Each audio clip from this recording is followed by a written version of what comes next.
is it? What is it? What is it? Oh, no, not the beast! Not the beast!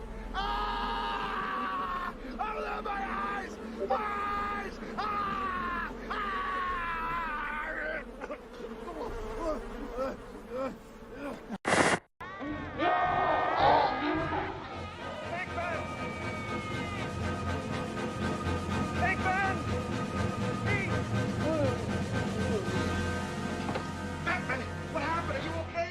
Slimed me. That's great! Actual physical contact! Can you move?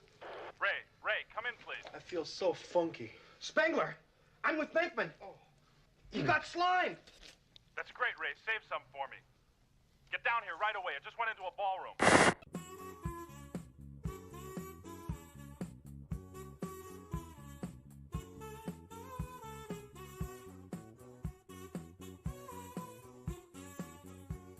It's indestructible. It's indescribable. Nothing can stop it.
What's the matter?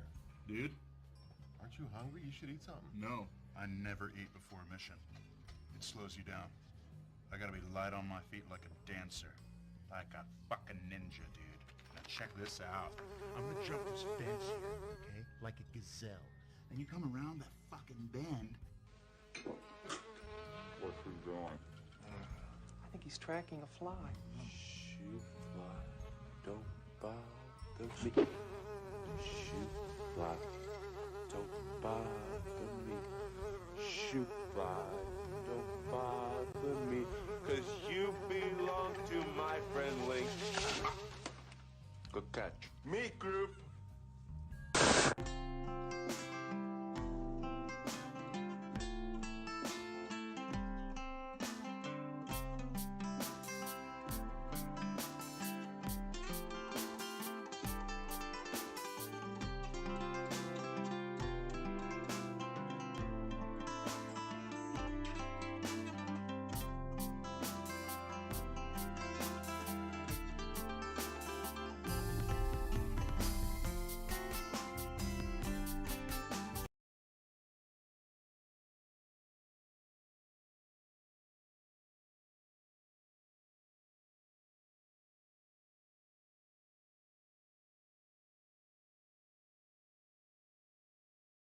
If you want to be successful in this world, you have to develop your own idiot detection system. The best way to spot an idiot: look for the person who is cruel. Let me explain. When we see someone who doesn't look like us, or sound like us, or act like us, or love like us, or live like us, the first thought that crosses almost everyone's brain is rooted in either fear or judgment, or both. That's evolution. We survived as a species by being suspicious of things that we aren't familiar with. In order to be kind, we have to shut down that animal instinct and force our brain to travel a different pathway. Empathy and compassion are evolved states of being. They require the mental capacity to step past our most primal urges.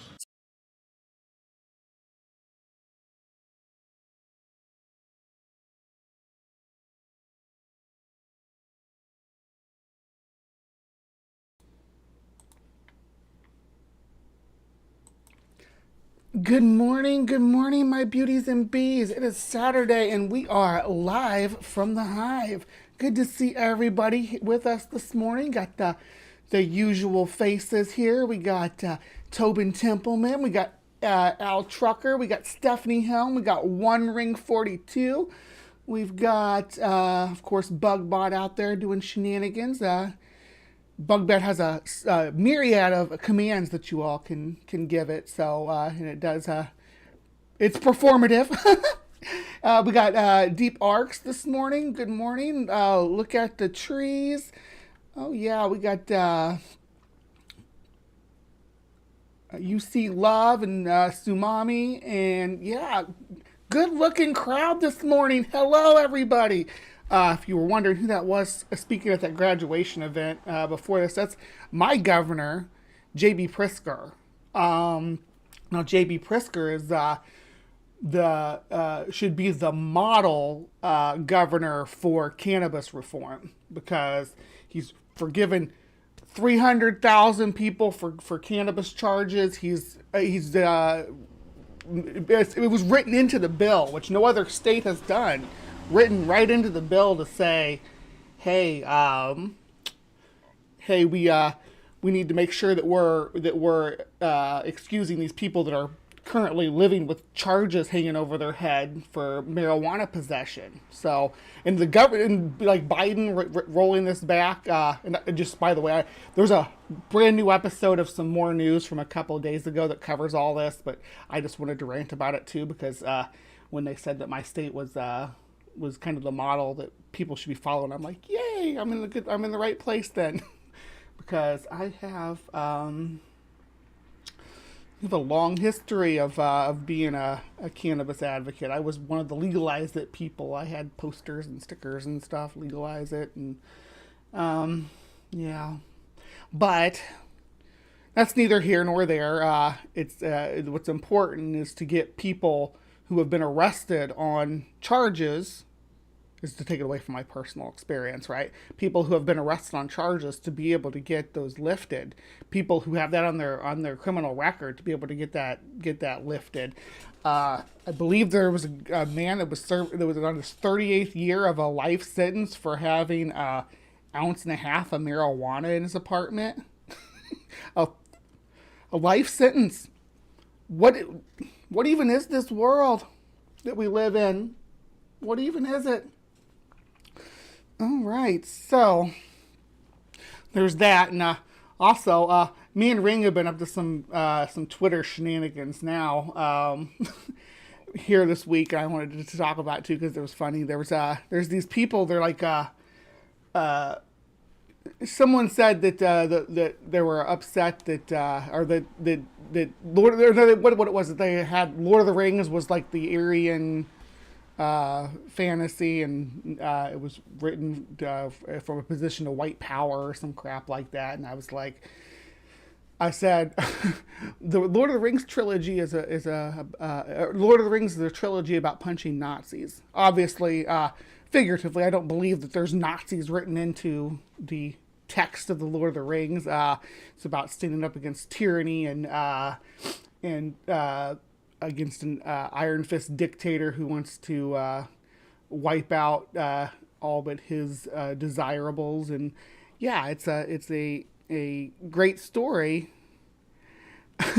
and then these guys like, no, Tolkien was definitely ambiguous and didn't seem to give in to the anti-Nazi propaganda or some. I don't remember what the words were, but I'm like, whatever about it. But then Ring comes in because Ring's like, One Ring 42. That's Lord of the Rings. It's in his name. I know he talks about other media stuff too. If you aren't subscribed, go check it out. But Lord of the Rings is kind of the cornerstone, right? So it was, and I'm not saying, and they made the accusation that I was just saying this based on his name. I actually know Ring and interact with Ring. We talk about media scholarship and interpretations like privately and things like that. So it's, I'm not just judging it by his name being One Ring, but he he came in with actual Tolkien quotes, right? Quotes from J.R.R. Tolkien that said, "Hey, no, I like Jewish people. I think they're magical. I wish I was Jewish." To the Nazis when they asked him to prove his pedigree to them. Yeah. So, and this person was insistent that that Tolkien was a simp for the Third Reich, right? And that's what I said. I said, yeah, trying to convince someone named One Ring 42 that the Third Reich or that Tolkien was a Third Reich simp is peak 2023. And they got really annoyed by that. Well, just to be clear, we stuck our face in the bucket of Nazis. Mostly because Dead Domain, who I love, Dead Domain's amazing.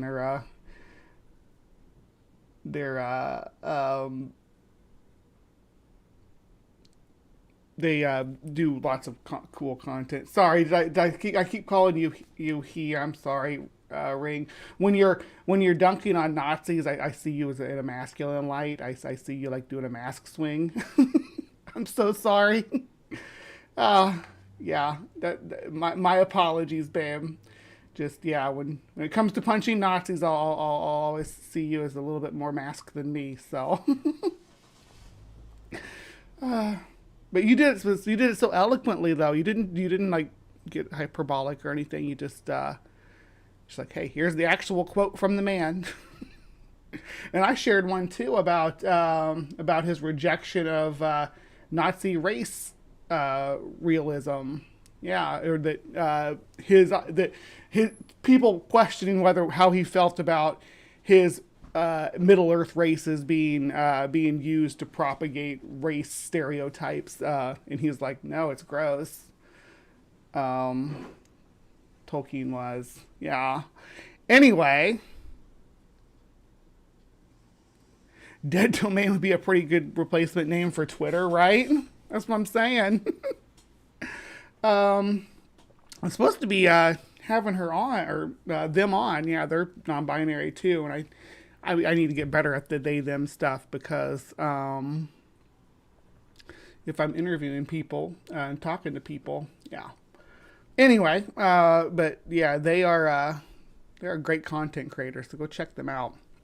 Anyway, I'm rambling. We are 2 minutes into our time slot for Cryptic Corner, and I know I've only been going for about 20 minutes, but I need to refresh my coffee already. It's a rainy morning, so I'm having a hard time getting the engines running. So, yeah, I'm going to see you guys over in Cryptic Corner, and I got some good stuff for you, okay? So hang in there, and I will be right back with you right over there.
Good evening, my beauties and bees.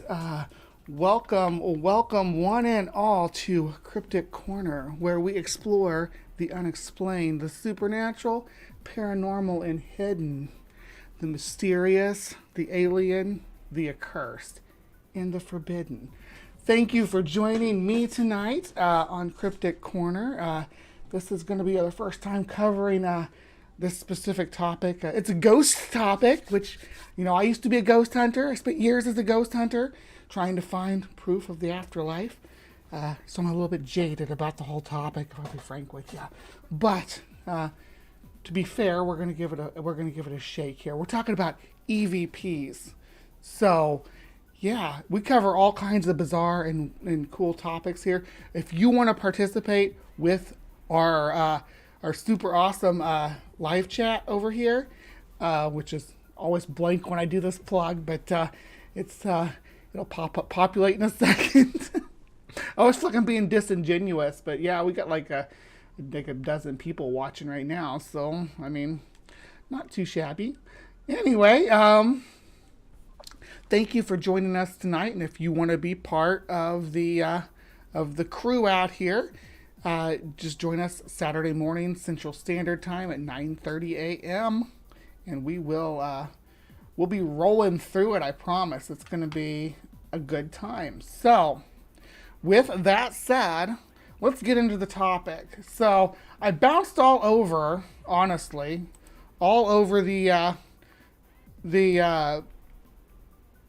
YouTubes and ghost forums and everything, trying to find somebody who was covering EVPs and didn't and wasn't debunking them. Like, everybody's debunking them. So finally I found a video where the person's like, yeah, EVPs are real. So that's who we're gonna look at now. This is a very small channel. It's called Fangs and Folklore, and it's got 635 subscribers. So if you're interested in the looking at videos from people making the affirmative about ghosts, this is a channel might work for you. But he also spends the first few minutes of his channel doing like I do with housekeeping, and then he does some plugs for a wine and for some shoes, and then we get into electronic voice phenomena. So let's go, right? Let's do this. Let's find out if these are things that we find convincing. And you guys let me know if he's loud enough, okay? We love and know. So I just wanted to share that with you. All right, EVP, that stands for electronic voice phenomena. By the way, the singular is phenomenon with an N. The plural is phenomena with an A. I hear a lot of people get that wrong. It's not phenomenas or phenomenons. It's phenomenon, phenomena. Okay, the linguist in me had to say that. Phenomena, do do do do do. Phenomena, do do do do. Sorry, I had to. Phenomena, do do do do do do do do do. It's from the Greek. It means something that appears or is shown. Paranormal investigators / ghost hunters have found many times that voices will be recorded on their electronic voice recorders, but these voices are usually not heard by the human ear during the investigation itself. And they go all the way back to tape recorders too. It's not just digital recorders. It seems to be the electric part, the electronic part that makes it happen. In fact, it happens so much that it's become its own kind of form, its own genre of paranormal investigation. Generally, the theory behind EVP is that ghosts are spirits or creatures from another plane. Oh, my castle cats are running around there making noise. And so Kitties! They're active tonight. Oh my gosh, Fangs and Folklore, you get bonus points for having kitties in your stream. Woo! Hopefully the ghost won't be as active, or will be. Let's hope that. So yeah, ghost or spirit entities from another plane or world can't use our physics, our laws of physics, to communicate vocally, or if they can, for some reason, it's really difficult for them. But they can use electromagnetic fields and electric energy and power of these electronic... Can they now? Can they really? Interesting. Do go on, because that's a bold claim that just they can. Come on now. Devices to somehow magnify their own power and their own voice. Still, they come through in whispers, so we can only imagine that it must be terribly difficult for a ghost to speak to us. Ultimately, of course, we don't know. That's just a theory. But if they're real, and I think they are, I'll share with you why, then it seems logical, as logical a theory as any. For this episode of Fangs and Folklore, I'm going to play some EVPs for you, some audio files. Okay. So the first question you should ask, knowing that you're a good skeptic and a good thinker, Fangs and Folklore audience is the best, most intelligent, skeptical, but also wonderful audience on the internet. Actually, the Hive is probably the best. I don't want to put down his audience, but you all make the world go round. You all make the world go round. Good morning, Dave. Good to see ya. Let's keep that in mind in the world. You're going to ask, okay, how do I know they're not just all fake? Well, that's a valid question. After all, it'd be easy just to record your voice whispering things, right? Take a recorder, say, I am a ghost, and then, look, everyone, I found a ghost. So really I agree, it would be easy to pass them off. The only thing we have to go on is the reputation of the investigators whom the EVP come from. And what I've done is I've made this show kind of a matter of trust. I've chosen... Hey, you guys know about theremins, right? I have. Oh my gosh! I just popped up on my thing. Yes, I have theremins open because EVP is kind of the same phenomena. Do do do do. But when it comes to that was redundant to say that too. But yeah, EVP is it can be air currents. It can be electrical signals in the atmosphere, but it's all the matter of what's affecting the electronic frequencies around the area. There's always, no matter where you are, you're always interfering with electronic signals. You just can't not be. It's just the nature of the universe. We live in a very staticky environment down here under the Earth's atmosphere, and I don't know if ghost hunters aren't aware of it, but yeah, our bodies are charged by electricity. Everything down here within the Earth's atmosphere is super electrified. It's kind of neat, but it makes it so that you can manipulate those, and if you have anything that's picking up those frequencies, like a radio, any kind of receiver, a microphone, a two-way radio, it's going to pick up anomalies like that you wouldn't be able to explain, because maybe it was just a change in barometric pressure or something affecting the old wiring in the house. Something like that. And some investigators that I know for a fact are trustworthy, either from personally speaking to them or their reputation in the paranormal world. And I hope you trust me in my knowledge of the paranormal and horror. Maybe I'm not I'm going to give it a shot, babe. I'm going to give it a shot. World's top expert, but I've studied this stuff and been in the horror world for most of my life, many years. And I mentioned before my master... I love horror, too. Don't get me wrong, but you can't let fiction cloud your judgment of what's happening in the real world. Thesis was on the medieval French witch trials, and during that time I had to delve deeply into things like demonism, witch hunting, magic, spells, things like that for my research. So I do know this stuff, and I hope you can at least trust... When you say demonism, you mean like demonology, right? I'm not sure if demonism is a thing. Let me look it up. I don't want to... maybe I'm wrong.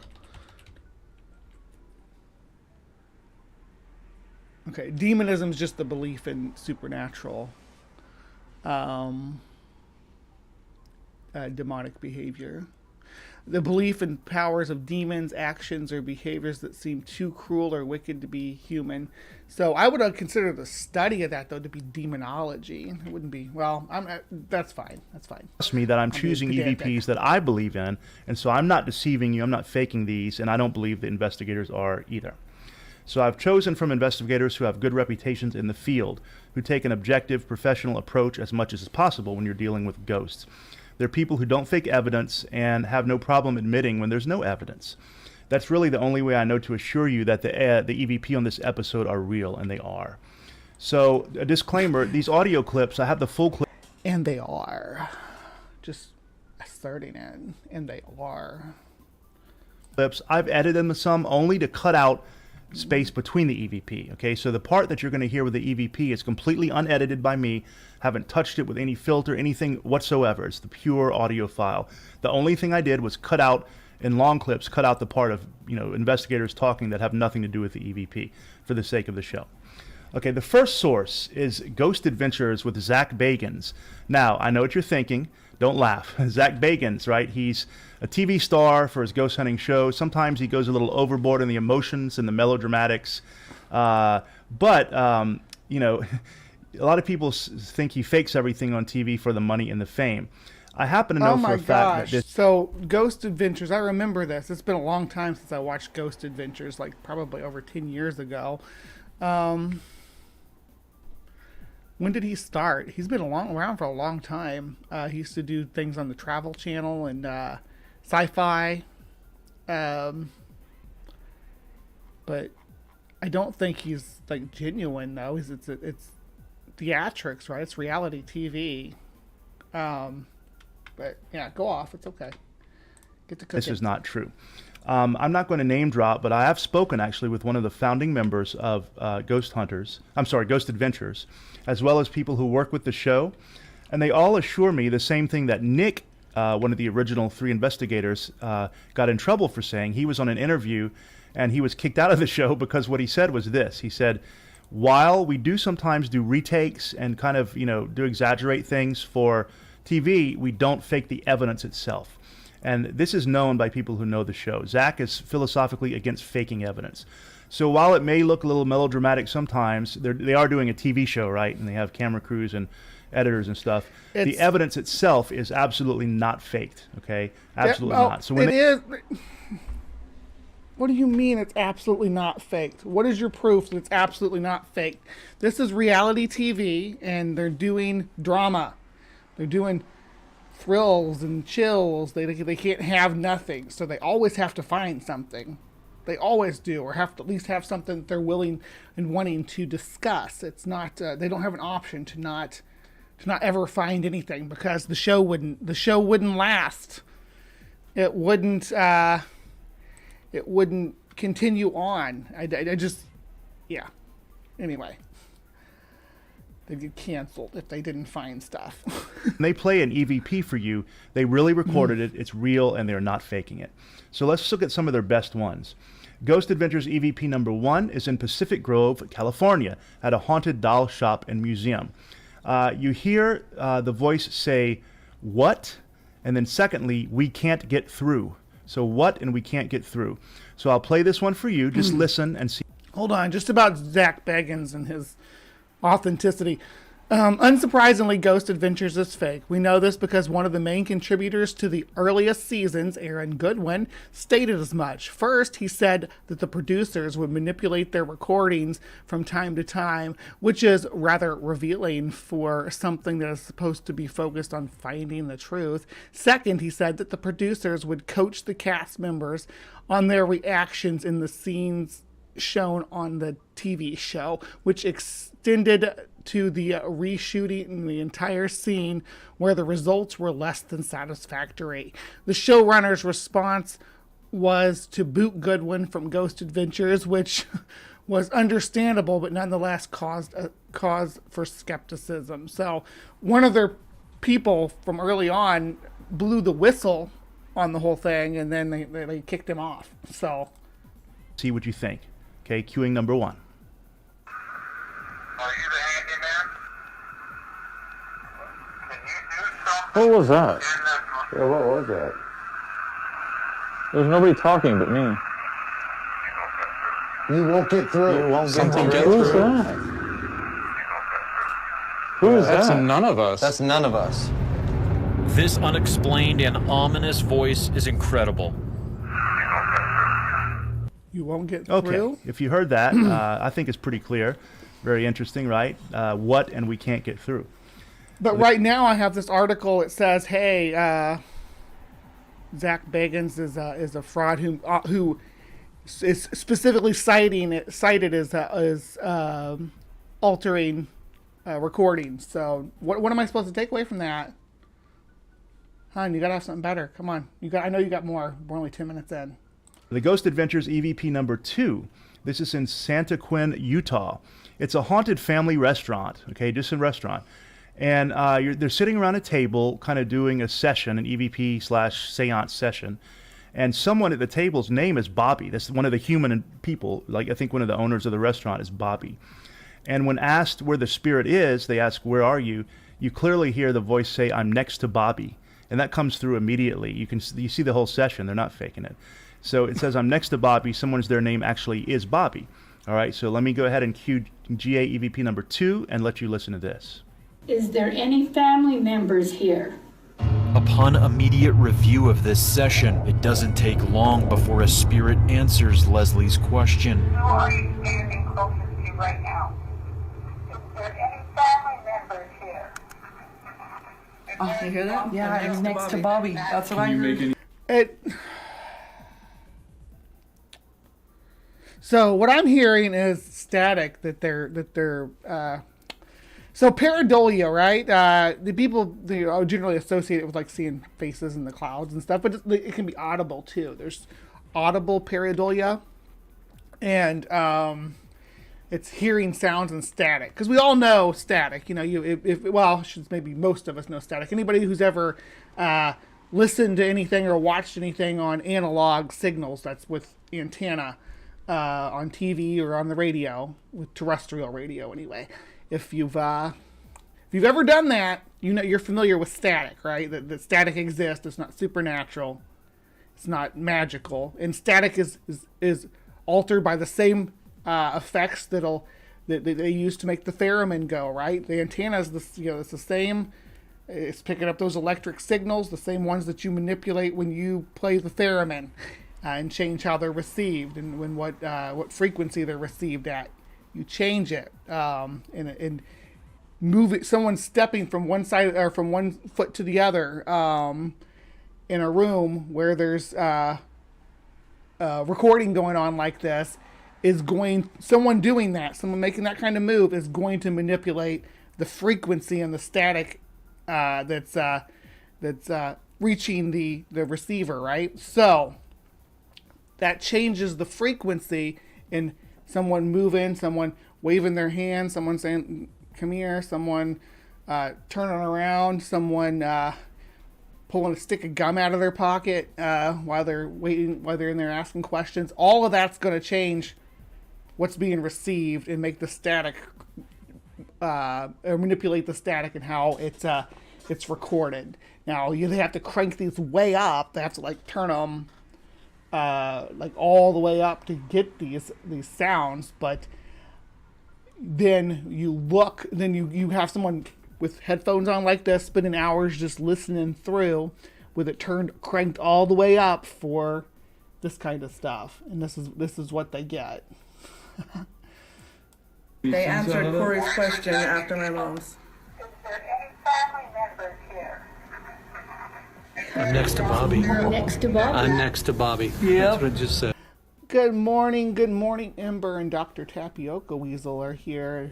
Good morning, fellas and Tux. Yeah, got all kinds of cool folks showing up in the side chat now. Good to see everybody this morning. Really? Yeah. A spirit is telling us that it is standing right next to Bobby, and I will remind you, this spirit voice was captured only moments ago during complete silence. Is there any family members here?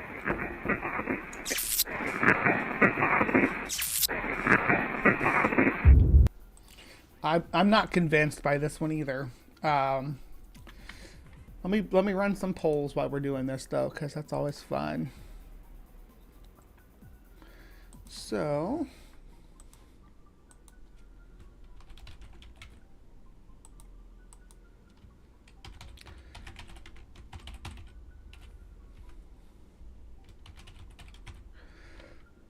there you go, guys. You all tell me what you think on this one.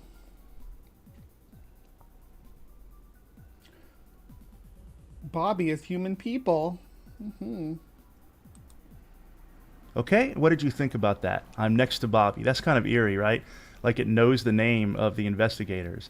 Actually, on Ghost Adventures, they got a lot of EVPs with the name Nick on it, like over and over. The ghosts seemed to really like Nick. He was the guy that's no longer on the show. On their Ovilus machine and in the EVP, they heard his name a lot, so the ghosts seemed to like pick on him. I think that's kind of interesting. All right, Ghost Adventures EVP number 3. Ghost Adventures all across the board. Again, this is Zach Baggins' thing, and he's early on in his career. I think he used to claim to be like psychic and stuff, didn't he? Say that he like interacted with ghosts on like a interpersonal level and all that. You know. This is in Eureka, Utah, at a haunted former mining camp. This is a camp where Aaron, one of the investigators, got totally freaked out by demonic noises, and he ended up refusing to go back. And I think he kind of like, he said something followed him home and had weird stuff going around his house. 86% of the Hive, or 85% of the Hive, think that it was static, and then the 14% think it was actually next to Bobby, and yeah, okay, that's fair enough. He did not like this episode at all. He's kind of superstitious or religious or something, and he really, really got freaked out on this. You can tell it's genuine. So at a former mining camp from the 1800s, you hear what is basically sounds like a demonic scream. So you hear, first of all, the name Zach Bagans, which is Zach's name from Ghost Adventures. They conduct I wish he didn't prime us for what we were supposed to hear before they play it, because a lot of time with these EVPs, you'll hear something completely different until someone tells you that it's saying this, and then you go back and listen, and it's like, okay, I can see what you're saying there. But if you listen to it without being primed to hear Zach Baggins, or Bilbo Baggins, or Shire Baggins, yeah, but anyway, priming your brain to actually hear that before they play it, it just changes the whole interpretation. Summoning ritual with a wizard, which is kind of weird, okay? But basically, the guy does the ceremony wrong. He does something wrong. Then they do an EVP session, and you hear basically it says, "Who's the name? What name is the spirit connected?" Wait, there was a wizard there? So hold on. Why are we bothering trying to communicate with ghosts who can only manipulate electrical frequencies when we have frickin' wizards walking around? If you're claiming the wizard is real, I want to know more about that. It says Zach Bagans, and then something that sounds very much like a shriek, like a demonic screaming or shriek is caught as an EVP. Definitely not there in the real environment, and it's scary to me. It's scary as hell. So let me let you listen to this one. This is Ghost Adventures EVP number 3. What name are you connected to? I hear Zach. As I ask this entity, it's kind of funny that his name's Zach, and it starts with Z, which is we're talking about static, right? Zzz. I mean, come on now. Who it's connected to, it clearly says my full name. What name are you connected to?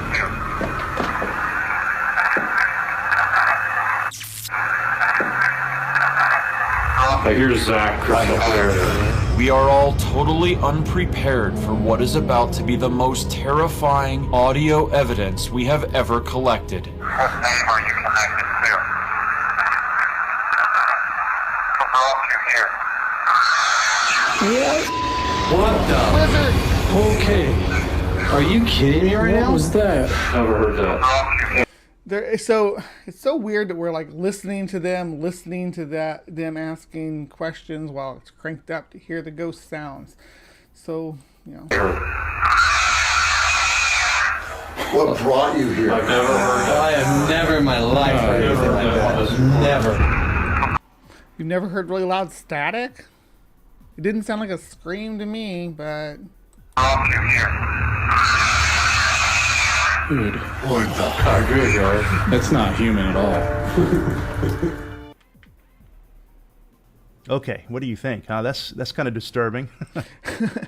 Yeah, I kind of prime myself to hear Shire and Baggins too ring. Because it's what the ring wraiths whisper when they're looking for It's what Golem screams too. That sounds demonic. Wow. Yeah, it really does. Obviously, this was the sound of Golem being tortured in the dungeons of Mordor. Does. Okay, source number 2. The fact that there's a wizard involved already proves it, right? We got wizard, we got Baggins.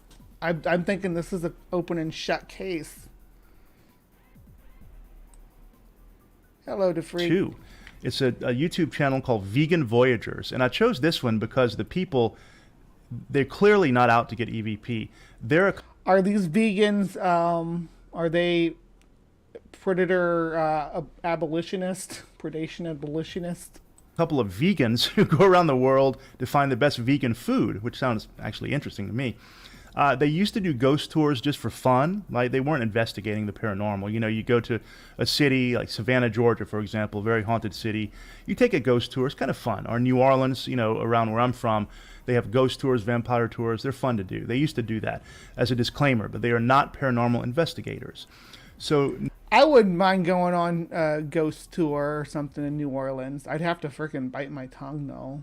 Oh, because they would probably, because they really try to sell it. They put a lot of, it's mostly theatrics, which I appreciate, you know.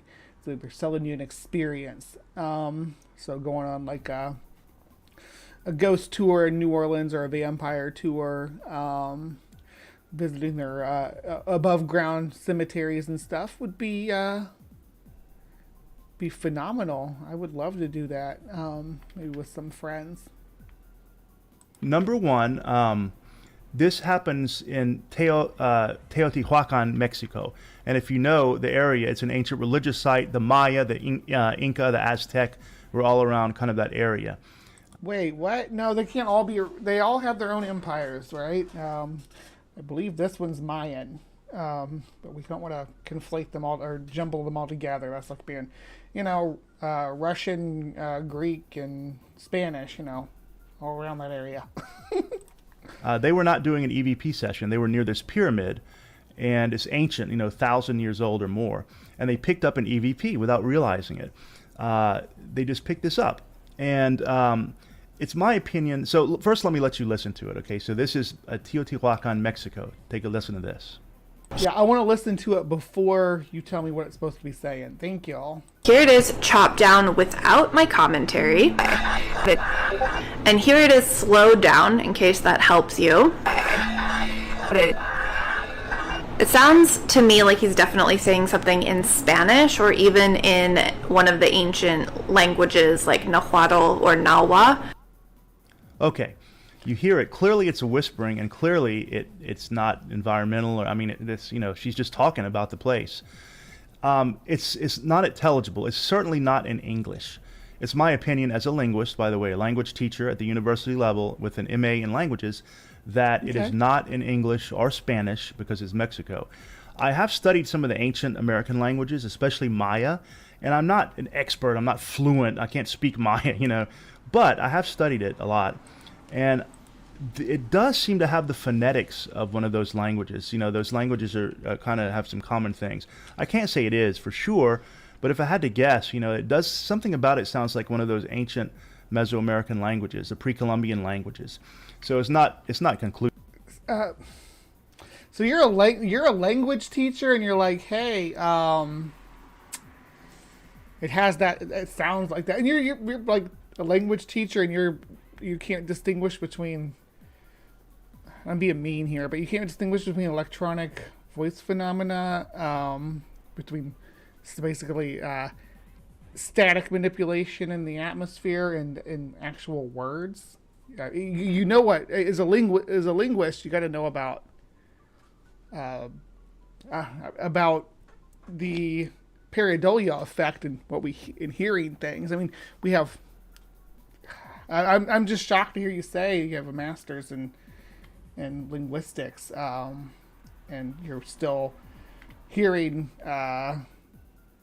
words in static. Inclusive, right? It's inconclusive, but the EVP is there, and I thought that was really, really interesting. That at that site, you might have a spirit speaking in one of the ancient languages. All right. Third source number 3, Richard Estep. Mr. Estep is a well-known investigator in the paranormal. in alleged ancient languages, by the way. If you were like, these are the Mayan words that they were saying, and this is what they mean. If you gave me something like that, I might be more interested in your assessment of it. But just saying, it sounds Mayan to me. Normal world. He's written several books, been on several TV shows, been on Coast to Coast AM, if you ever used to or still listen to that radio show overnight. He's written several books detailing his investigations. He's a pretty good writer. You know, I actually used to listen to Coast to Coast AM every night when I was working overnights at a care facility for the developmentally disabled. My job was pretty easy since it was overnights. I just had to go through and change people if they needed changed, or help people to the bathroom if they needed that. Most of the time they were sleeping, but so I'd have a lot of dead time to just kind of chillax, and I would listen to Coast AM and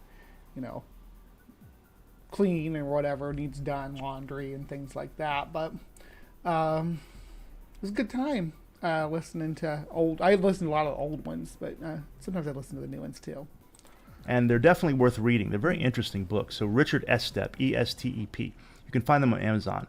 One thing certain about Mr. Estep's reputation in the paranormal community is... Was it so UC Love thinks that it was a Aztec egg recipe that they were giving us, maybe with some guac, because guac would be like a signature dish of the Aztec Empire, right? So a guacamole omelet. Is that he is beyond reproach. He has other people with him. He has skeptics go with him. He never fakes evidence. It's not in his character. He would not fake evidence. Who's he talking about? He is beyond reproach. Who is he talking about? I got distracted. All right. Third source number 3, Richard Estep. Mr. Estep is a well-known investigator in the paranormal world. He's written several books, been on several TV shows, been on Coast to Coast AM, if you ever used to or still listen to that radio show overnight. He's written several books detailing his investigations. He's a pretty good writer, and they're definitely worth reading. They're very interesting books. So Richard Estep, E-S-T-E-P. You can find them on Amazon. One thing certain about Mr. Estep's reputation in the paranormal community... He's writing books about true crime, mostly. Serial killers. I used to have that one. It's kind of weird. I didn't recognize his name when he first said it, but I used to have the serial killers. But mine was a different one. This one just came out in 2021. So I got mine back in like 2011, so it was a different book. But yeah, talks about the Fox Hollow farm, the murder there. Talking about the nightmare in Villisca. So he talks a lot of true crime stuff. Doesn't mean he's beyond reproach though, but is that he is beyond reproach. He has other people with him. He has skeptics go with him. He never fakes evidence. It's not in his character. He would not fake evidence. Absolutely not, if you know anything about him. He's just about as unimpeachable as you can get when it comes to paranormal evidence. So these are trustworthy. So the first EVP by Richard Estep, the location here is unknown. It wasn't specified, but the EVP is from him. And so a male human asked the question, and then a voice can be heard saying, "It's me." All right, so let's listen to this. So Estep, EVP number 1. Let's cue that one.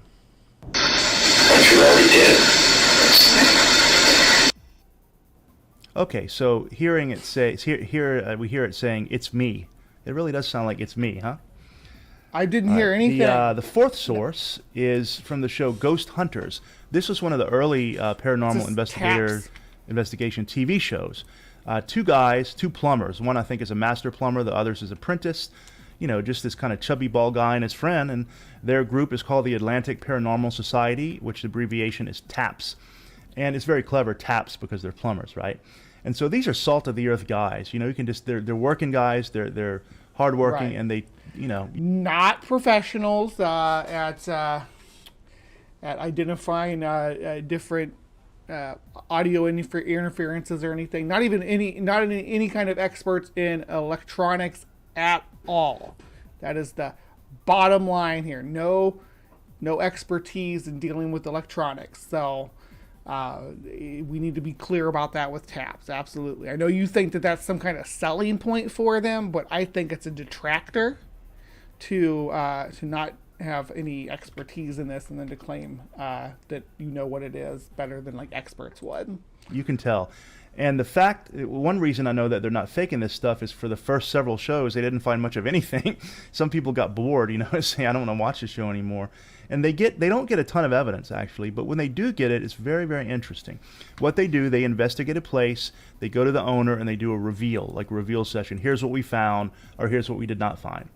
And so Jason Hawes and Grant Wilson are their names. To be clear, again, like I said about the other ghost hunter organization, they have to find stuff. If you're doing a ghost hunting show, right, like on mainstream media, they do these on like History Channel and Travel Channel and stuff like that.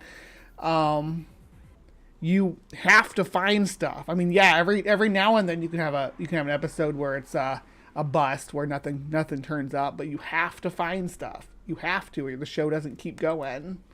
And I think the show is being revived soon. I certainly hope so, because it's a great show. So this is a woman's home. Her daughter has died, and she's been having some weird activity, things moving, hearing things, and she's worried maybe it's her daughter's spirit. It turns out she hears it, and she says, no, that's not my daughter, but she hears something very disturbing. Okay, so this one has 2 EVPs. First one I think is unintelligible, not sure what it says. The second one says, they don't want us, and it sounds like a child's voice. They don't want us. And the woman, after hearing that, kind of had an emotional breakdown, broke down in tears. So let's listen to this one, They Don't Want Us. The first one we just a whisper, so you can see where it is, right here. When we hit that. See, this is where I draw an ethical line, before we even get into this. This is where I draw an ethical line. When you are going to people who have lost loved ones and making money off of them. I don't know if they charge this woman or not. I shouldn't assume that, but a lot of these places do. They'll charge for an investigation. Or the people who do the sessions for people who have lost loved ones, the psychics, the cold readers. It is cruel to do that to people who are experiencing loss of a loved one. And that's where I draw the line. There you're going to hear the whisper. Okay, this one. This is pretty self-explanatory, Grant. I just let her hear it and see her thoughts on it. Okay.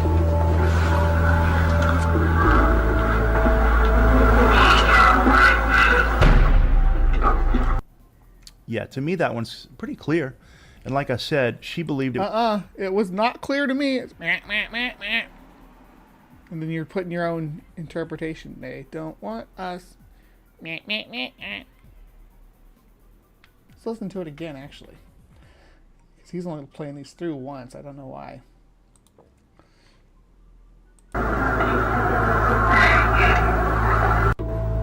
Okay, this one. This is pretty self-explanatory, Grant. I just let her hear it and see her thoughts on it. Okay.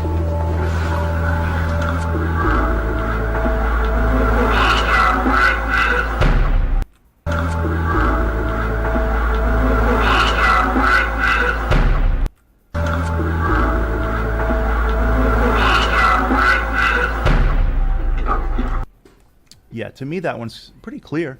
And like I said, she believed it was children, the spirits of children, and she got... Did that sound like children to you guys? Did that sound like children to the Hive? Maybe? No? I didn't think so. Got really emotional because she didn't want them to feel like she was kicking them out because she didn't want them.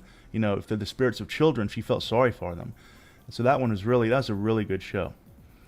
All right, the fifth EVP, and the final one I'm going to play for you before we look at some theories about this, is from the Central New York Ghost Hunters. That's their group.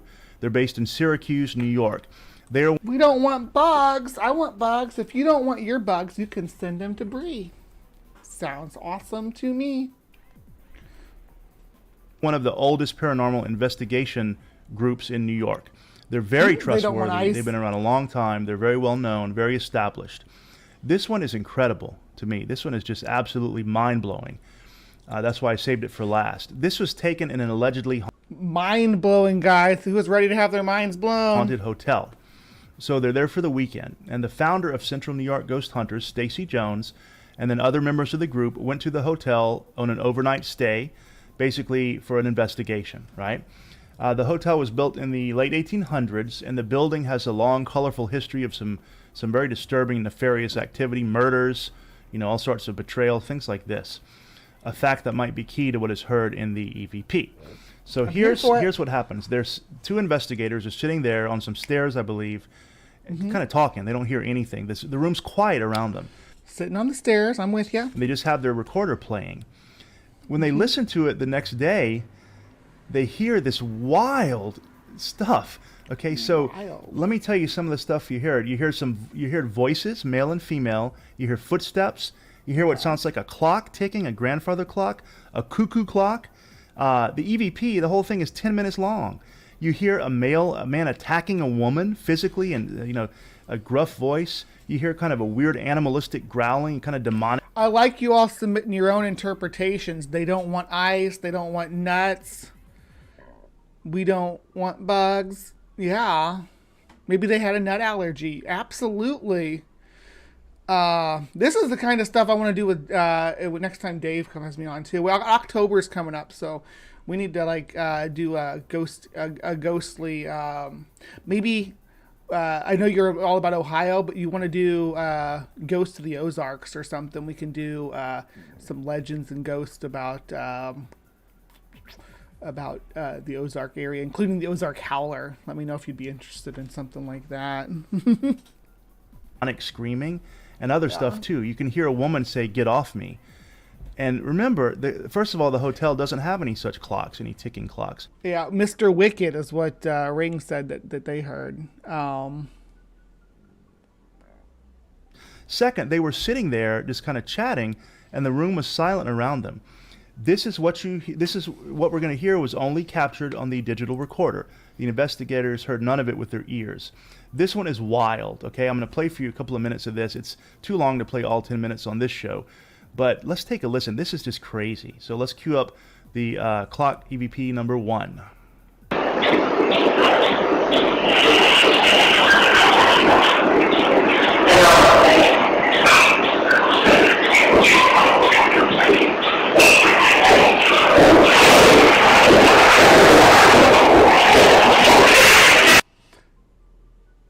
There's a lot going on here. I'm going to back it up just a little bit.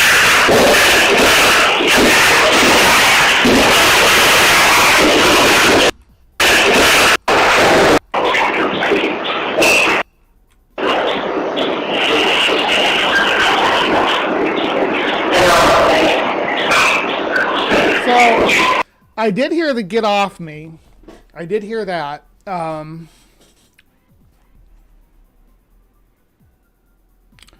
But, yeah.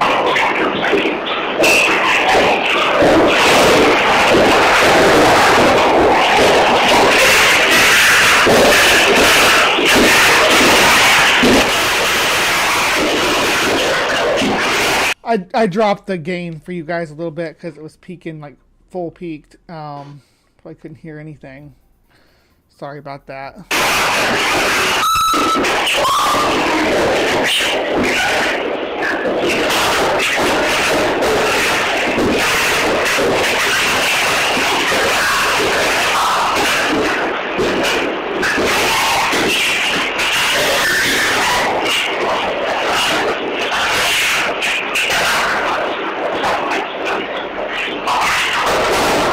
I think the only answer to this is goblins, right? Ghosts don't make those kind of sounds. This sounds like goblins. Yeah, you got me on this freaking high fantasy kick, Ring. Thanks a lot. Now I can't stop thinking about. Well, it wasn't just you though, babe. They did it with their wizards and their Bagginses and all that. It's got me now. My head's in fantasy land for real. So I'm like, what could possibly make these sounds? And the only thing I can think is definitely this is recorded in like a goblin town of some kind in a mountain.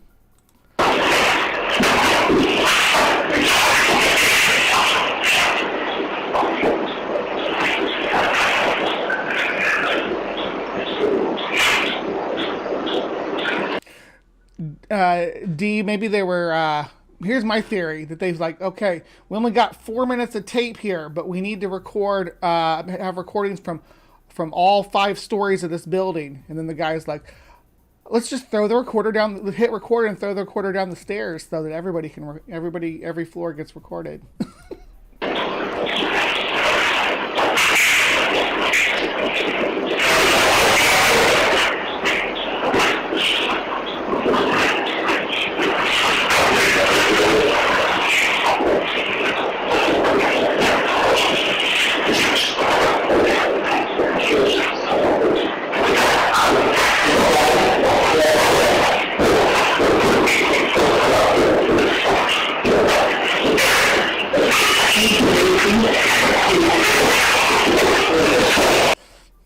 I think I'm gonna get this remixed into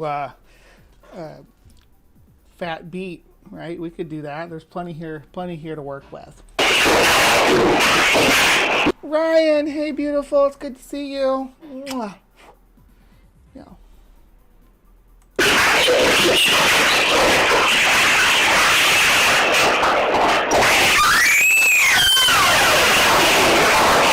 Ooh, that was good. That high pitched scream. That was tickled my the back of my neck hearing it. Yeah, this is like black metal, I guess. This is an EVP. Actually, a little late now to be doing this, but I'm gonna shrink this down a little bit. So there you go. All right. Continuing on. Oh, there it went again. There it went again, right up my spine. That high-pitched scream. I think we have an innate response in our body to sounds in that register. It makes our hair stand up. And I do think, yeah, it does sound a lot like a... yeah, it's the Tasmanian Devil fronting a death metal band of squeaky doors and bed springs. Oh. Yeah, this is by far the most terrifying and crazy EVP I've ever heard. Remember, there was silence in the real world. It sounds like a huge struggle, an attack. There's clocks going off, there's animals, there's demonic growling, there's a woman screaming for help. It sounded like a pool tournament to me.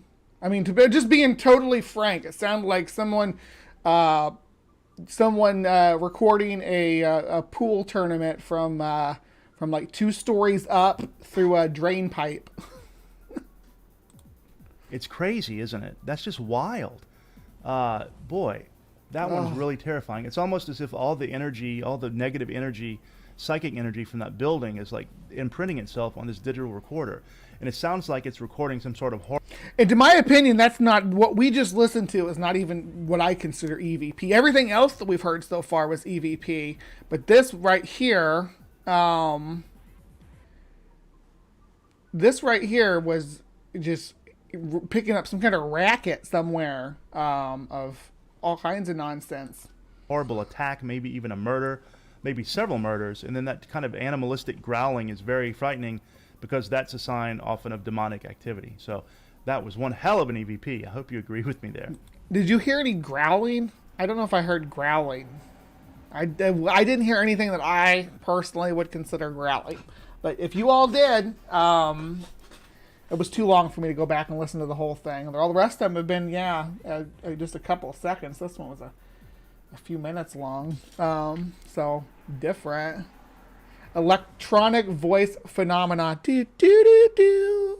Phenomena. Do do do do do. Do do do do do. All right, so let's talk about some possible explanations for EVP. Here's what comes to my mind. Okay, so remember the fact. Yes, Al Trucker has it right. It is electronic voice pareidolia. You're investigating with an electronic voice recorder, digital or analog. You ask some questions. You hear nothing with your own ears during the investigation. When you go back and listen to what you recorded, you hear voices, okay? Whispering voices, or sometimes even talking voices, or other sounds, as we saw. So what are some possibilities, some explanations for this?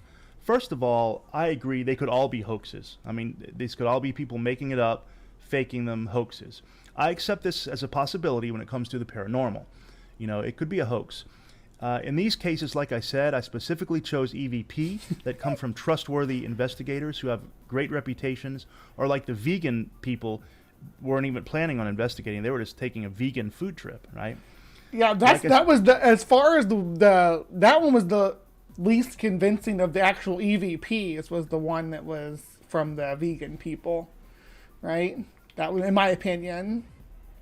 Said about some of the shows, I've spoken to people on these shows, and they all say the same thing. They say we may do a second cut of a scene, we may exaggerate things a little bit for the show, but we do not fake evidence. They all say that, and everyone on the show says that. So that's one possibility, though. Captive desk. One time I hooked I had a guitar neck with a drum cymbal attached to it through a big bolt, and then hooked the strings onto the cymbal, and played by tapping, and hooked a piezo microphone up to it. It sounded really cool. They're a hoax. Another skeptical possibility is that the EVP are just real sounds from the environment that investigators happen not to hear. The wind blowing, an animal in the forest, something like that. This could possibly be the case in some EVPs, but when an EVP replies to questions intelligently, and like it's aware, or in the context of a location, for example, like I said, Ghost Adventures asking for Nick when he's right there, it seems less plausible that it's just environmental noises. It seems more plausible at that point that it's just pareidolia, right? I mean, who's with me? And that last EVP, that crazy one, how could they not have heard all of that if it was real sounds around them? It would have meant that there was some kind of a murder happening around them, and they ignored it. Very unlikely. So it could be... Yeah, I don't think that that last one was EVP. I think they were picking up some actual activity, some real-world activity from some far-off room of some type. Be environmental sounds, but for a lot of them, some of them possible. The good ones, though, Class A EVP, I don't believe that. If they are real, then what are they? Ultimately, we don't know. But some ideas that they're definitely disembodied voices. So some people say they're the voices of ghosts, i.e. deceased humans whose spirits, whose energy, whose souls, whatever may be outside of our physical bodies, are still around. Some of them, like I said, seem to be intelligent, answering questions. If that's the case, why can't we hear them with our own ears? Again, my thoughts are that maybe it's difficult for ghosts to interact with us physically. And yeah, I was like a crazy folk musician, Captive Desk, so I did all kinds of weird experimental stuff.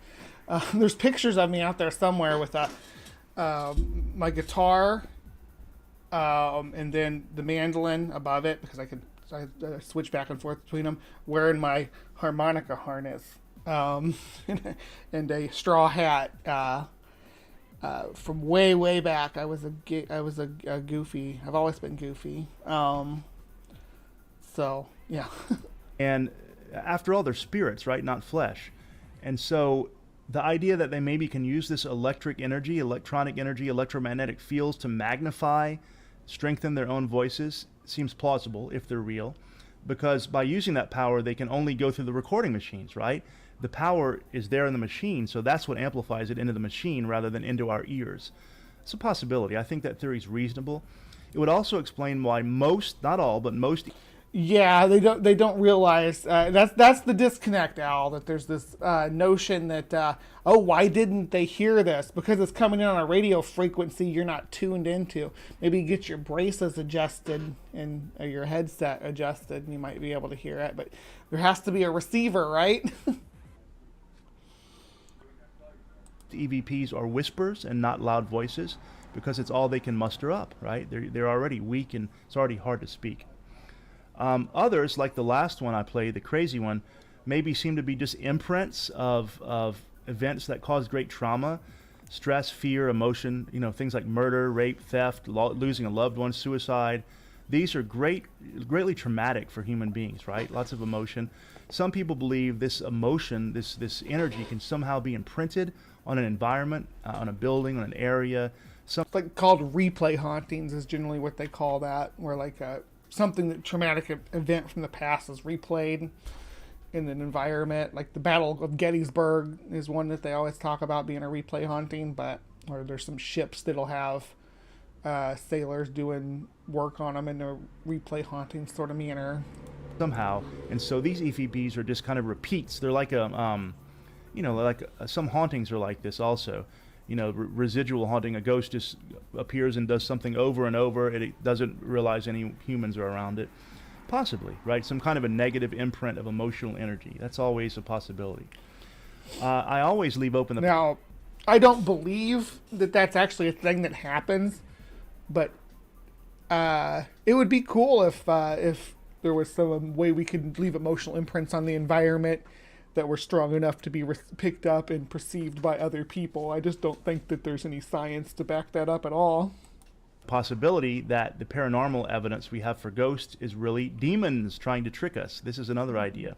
I do believe this about poltergeists in general. I don't think poltergeists or human spirits could possibly be strong enough to do all that stuff and have all that knowledge. But maybe EVP are demons trying to trick us into believing they are human ghosts, for whatever reason that might be, whatever their motivation. I find that idea... I haven't seen any evidence that demons are like a real thing either. You're going to have to... First, you have to provide... An EVP is not going to convince me. You're going to have something more substantial than that in order to convince me that demons are real. Yeah, very scary. Yeah, so EVP, electronic voice phenomena, I believe that this is real. I think they're real, personally. I think the good ones are real. I actually, like I mentioned... Tsunami, thank you for mentioning that. My life from the Hive people, definitely stick around because we're having because of the schedule. This is actually going to be our first October dealing with our first Halloween season episode for Creation Watch, dealing with evangelicals freaking out about Halloween. So stick around after Cryptic Corner this morning, and we're going to dive into that. Mwah. Recorded one back when I was ghost hunting, and like I said, I was alone in a cemetery, asked if anyone was there, heard nothing, went home, played it back, heard a clear yes, a whisper, but a loud whisper, yes. I'm sorry I don't have that EVP now. I've moved so much since then. That was a long time ago. Who knows? It might be... Look, I don't want to call anybody out, but I'm looking at my thumbs up. I got 16 right now, and there's 25 people watching. So, are you not entertained to those 9 people out there? Come on, give me those thumbs up so we can continue the show. Be on a hard drive in a landfill by now, but I wish I had it, but I apologize, I don't. I just ask, that please trust me, it really did happen. Mm-hmm. Before you go, first, let's get the like and subscribe out of the way first. Please like. See? Even Fangs and Folklore agrees that you need to be liking and subscribing and all that stuff. Absolutely. Please like and subscribe. Subscribe to this channel on YouTube. Or if you're listening on Podbean, subscribe would be great. I am so bad about plugging myself, so I'm glad he does it here so I remember to. Or any other source of my podcasts. But don't go yet. Let me also flash my email if you prefer email. You can contact me. I'd love to hear your thoughts on EVP. If you have any EVP, please send me the audio file. I'd be delighted, and I can even do another show, a follow-up to this. So the last thing I want to say, I'd really, really like to get back into ghost hunting. I would like to stream it here on Fangs and Folklore, including live streaming, including like setting up some live 24/7 ghost cams in haunted locations for people to watch. I think I could really do some great work. The problem is that as a starving artist, a writer, and a very low-paid teacher, I just don't have the money to buy the equipment, the cameras and stuff. Some of that's expensive, okay? And so basically... yeah, but like if you look at most of the ghost videos and stuff that you see on TikTok and YouTube and stuff, most of it's recorded with a iPhone camera. So we've come a long way from having to have the big rigs and stuff with you. They even have apps that help you pick up EVP. So there are some tools you can buy, but you don't need any of that to do ghost hunting. Always get permission if you're going to go ghost hunting, though, because in my youth, we used to trespass a lot to go into old abandoned houses on back lots of people's property and get in trouble. So we were teenagers, of course, but doesn't make an excuse for it. Anyway, so that was Things in Folklore on Ghost Electronic Voice Phenomenon. Or phenomena, yeah, because he did correct that. Yeah, almost forgot to do that every time we say it. But tell me what you guys think. Do you believe in EVP? Do you think it's a real thing? Leave your comments down below, and remember to tune in tomorrow morning for live from the Hive, so you can join this wonderful side chat here and put your input in on the topics at hand, including polls and all that good stuff. So, without further ado, please remember to be kind, take care, and we'll see you next time. All right, live from the Hive audience, do not go anywhere. Please do not leave, because we got more to come. More to come, including our very first episode of spooky season for Creation Watch. And it's going to be a fun one. So stick around. It'll be a good laugh. And we're going to talk about the truth about Halloween. All right, I'll see you guys over there. So, this is one of those deities, or maybe deities that will come up an awful lot in discussions between atheists or skeptics and Christians, because there's a lot of justification for some of the more awful things, particularly in the Old Testament, that Christians will use, and Moloch or Molech will come up in that. So, of course, whenever you hear about things like the flood, or you hear about genocide, the first you're either going to hear hyperbole is the first word that you're going to hear, or you're going to hear the Canaanites and how awful they were. And the main thing that people go to when they talk about how awful the Canaanites were is child sacrifice, which, from a narrative standpoint, from reading through the Hebrew Bible, sure, I think that's fine. It's problematic when you think about it more historically, and so that's sort of where this discussion goes. So Molech is supposed to be the deity that you always hear about, the statue that gets heated up and the child is placed on it and sacrificed and screams, and of course these are later stories, but the problem I think that we have is looking at the data outside of the Hebrew Bible, and what does that tell us? So without going into a lot of detail here, if people are interested, they should definitely pick up the book, watch that video. That interview was great, by the way. I mean, it changed my whole view on the way that these deities are depicted. So thanks for doing that too. And kind of. Oh yeah, no, I appreciate that. I was really excited to have him on. Just as a side note, Francesca Stavrakopoulou has also worked on this quite a bit, so people could check her work out as well.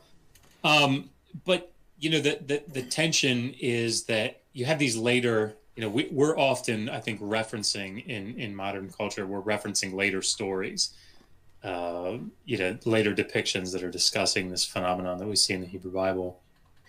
And so trying to get back at what was the reality, like on the ground, is more difficult. So we do seem to have evidence from further west, that there was child sacrifice going on. We don't really have any from the coast, from the Phoenician coast. We don't really have much, if anything, from Canaan proper about child sacrifice. We just have, not that means we didn't have it, they didn't have it going on, but But looking at, is this an actual deity? This is the one of the things that he was trying to address. Was this an actual deity? And I think the complicating factor is that the way that the word is written, MLK, Mem Lamed Kaf, and the preposition that's used in front of it in the Hebrew, it's very likely that this is a particular type of sacrifice. So as an MLK sacrifice, like a whole burnt offering is another type of sacrifice, or a peace offering or whatever. Do you think this is another? Sorry. Do you think this interpretation it came from when it went from when they translated the Old Testament to Greek? Is that when this meaning was lost? Is that where we're looking at, or would it be older than that? Yeah, that's a good question. I mean, part of the problem, of course, is that the Hebrew Bible didn't originally have vowels, so trying to come at a consonantal text and assign meaning to it is more complicated when you don't have vowels. So the Masoretes, the people that later copied the text, the Masoretic text that we have, they put all this vocalization system in. But I think that I'm more persuaded by it being a type of sacrifice. What's interesting, as opposed to a deity, what's interesting about it is that and I think that most people balk at, perhaps, is that you have Yahweh receiving these child sacrifices. And you get sort of hints of it in the Hebrew Bible, the story of Jephthah, for example.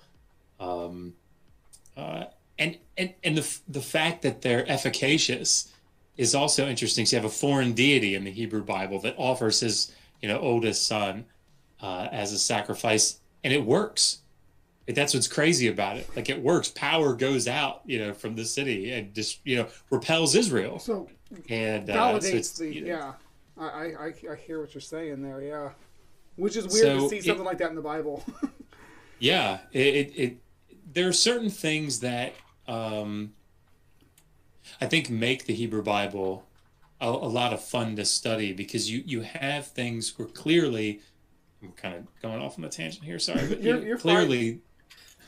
Later editors are reworking things to try to get their own ideas in, or to sort of not streamline, but move the text in a direction they want it to go. But because of their convictions, whatever their practices are about maintaining things in the text, they also leave behind sort of traces. So I think Deuteronomy 32, for example, just sort of thinking about deities here, is an interesting example of this, because that's where it talks about El and Yahweh, and like the dividing up of the nations. And I think that in its canonical form, like its final form that we have, actually, I think the text is trying to equate Yahweh with El, right? But the point is, Mark Smith makes a really good argument about this.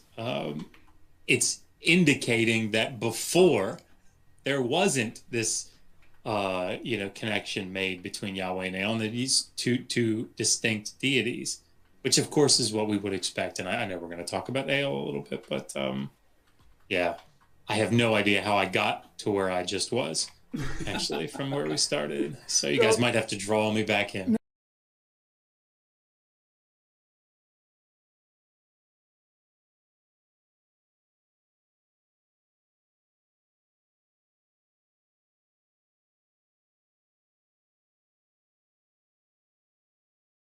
Let's try that again. Hello, my beauties and bees. It is time for Creation Watch here in HiveSci. I hope everybody is having a great week so far. And if you want to join us, we're here every Saturday morning on, and you can be part of this little live chat popping up here, dropping fact bombs about about the history of Phoenicia right now. A great conversation going on, and you can be part of it by joining us live from the Hive every Saturday. But thank you so much for joining us tonight for Creation Watch. We are looking at our very first dabble into spooky season, because every October, all the Christian YouTube channels go nuts about Halloween. You'll see ex-Satanists and ex-witches like Ginny Weaver coming out to say, hey, everything about Halloween is demonic. So, in order to combat that, I love to turn the light on these channels. This is in-time production. I love their thumbnail, some AI giants with skull faces and stuff. This is crazy, but this came out just a couple days ago, just 2 days ago. So as you can imagine, I flipped my scheduled programming to this because I was like, oh my gosh, I can't not talk about this.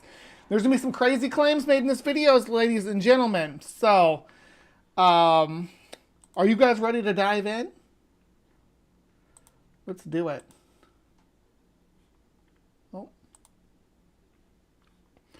Yes, that was my Midwestern ope. Did you hear it? Ope.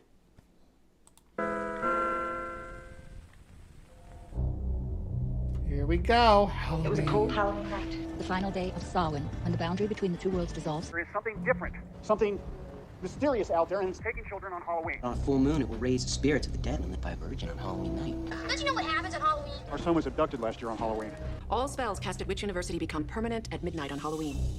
People, mostly criminals, are placed in an enormous... So they use all these pop culture references to to Halloween being is a spiritual thing and all that. That's Hollywood though, babe. It's not real. Let's pretend. We pretend spooky on Halloween. We pretend spooky, not real spooky, but pretend spooky. With a cage shaped like an animal or giant. The druids set fire to the cage, and the people burned to death. Purified Wicker by fire, Man. the souls of the There's Burning Man. sacrificed make a pleasing gift to the Lord of the Dead. There's one magical, haunted evening Samhain. each year when all the scary creatures come out to prowl through every neighborhood. In order to understand where our modern Halloween comes from, we must first take a step back in time. The word Halloween dates back to around the year 1745, and it means Saints' Evening, due to the fact that the Catholic Church designated November 1st as All Saints' Day, so All Hallows' Eve is actually All Saints' Eve. However, the origins of the holiday go back way farther than that. You see?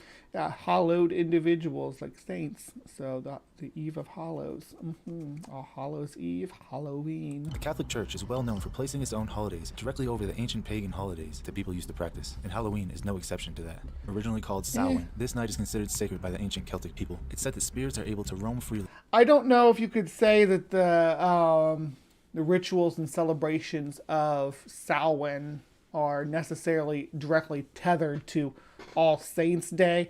I don't know if they really got mixed together more when it came to American culture, but more and more it's just become a spooky time. It's not necessarily associated with any ancient rituals anymore.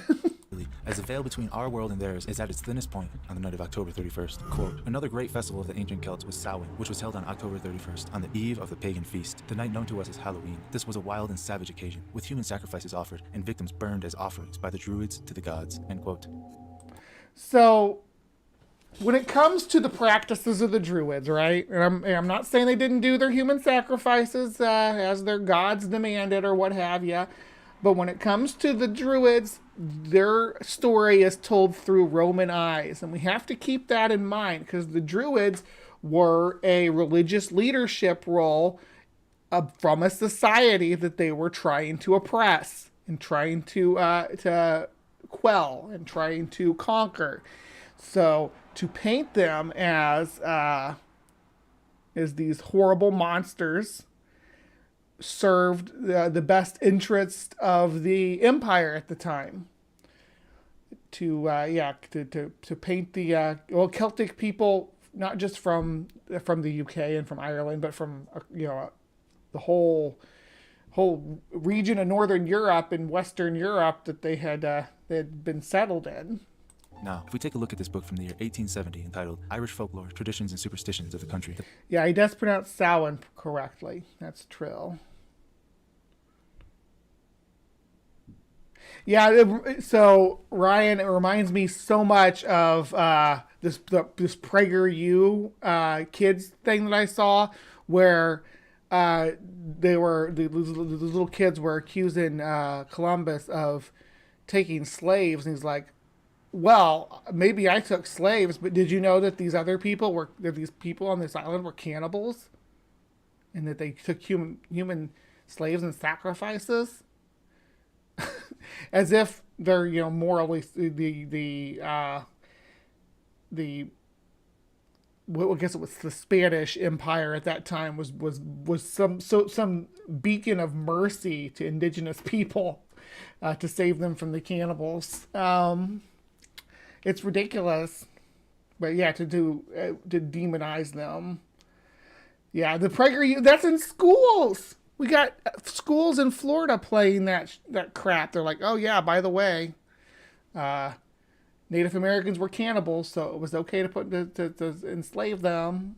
The picture becomes a little more clear. Quote, throughout these islands, great similarity appears to have prevailed regarding the sports and incantations practiced among our peasantry on the eve of All Hallows. Many of those customs are fast disappearing, but in former times we can scarcely doubt they had connection with certain pagan festivals. At present, they are partially continued as affording occasions for social amusements, especially amongst our young people. It was season appointed by the Druids for solemn intercession of the living and for the souls of dead persons who departed life. We are next informed that the Druids taught the Pythagorean doctrine regarding the transmigration of souls. These were called to judgment at this season by Baal Samhain, according to their Wait a second, I didn't catch this before. Did the Druids practice Pythagorean?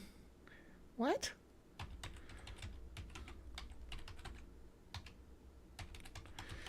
Sorry, that caught me off guard. Was Pythagoras a Druid? No, he was not a Druid. He was Greek. He lived long before the Druids' times. Why is there so many people asking if Pythagoras himself was a Druid? It seems like a big question. So maybe I'm caught off guard here and out of my depth on that topic. So I'm going to leave it alone. But it's weird to think of the Druids having Greek influence. Just to me, to the way I process the spread of peoples across Northern Europe, it's weird to think of.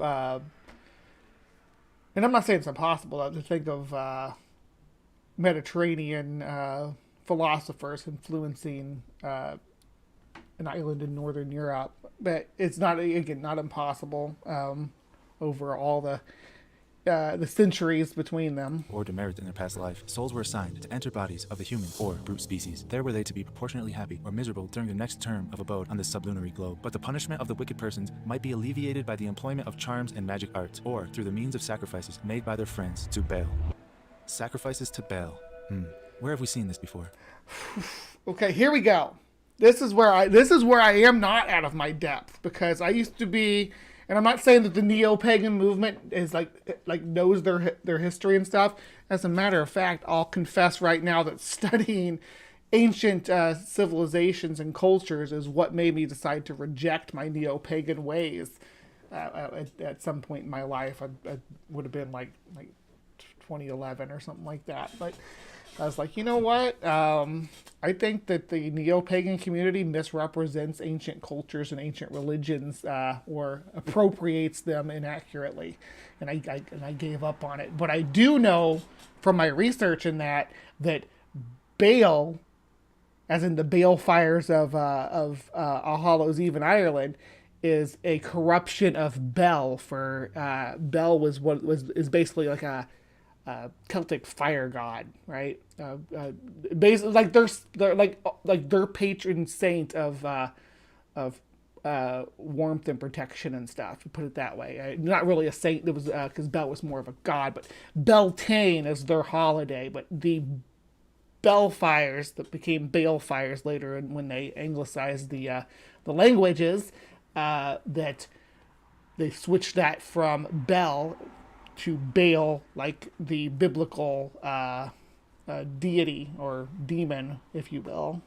Jeremiah 19:5, and have built the high places of Baal to burn their sons in the fire as burnt offerings to Baal, which I did not command or decree, nor did it come to my mind. 1 Kings chapter 22 verse 53. He served Baal and worshipped him, and provoked the Lord, the God of Israel, to anger in every way that his father had done. In Jeremiah chapter 32 verse 35, they built high... This is actually the portion of the video that made me say, yes, I'm going to cover...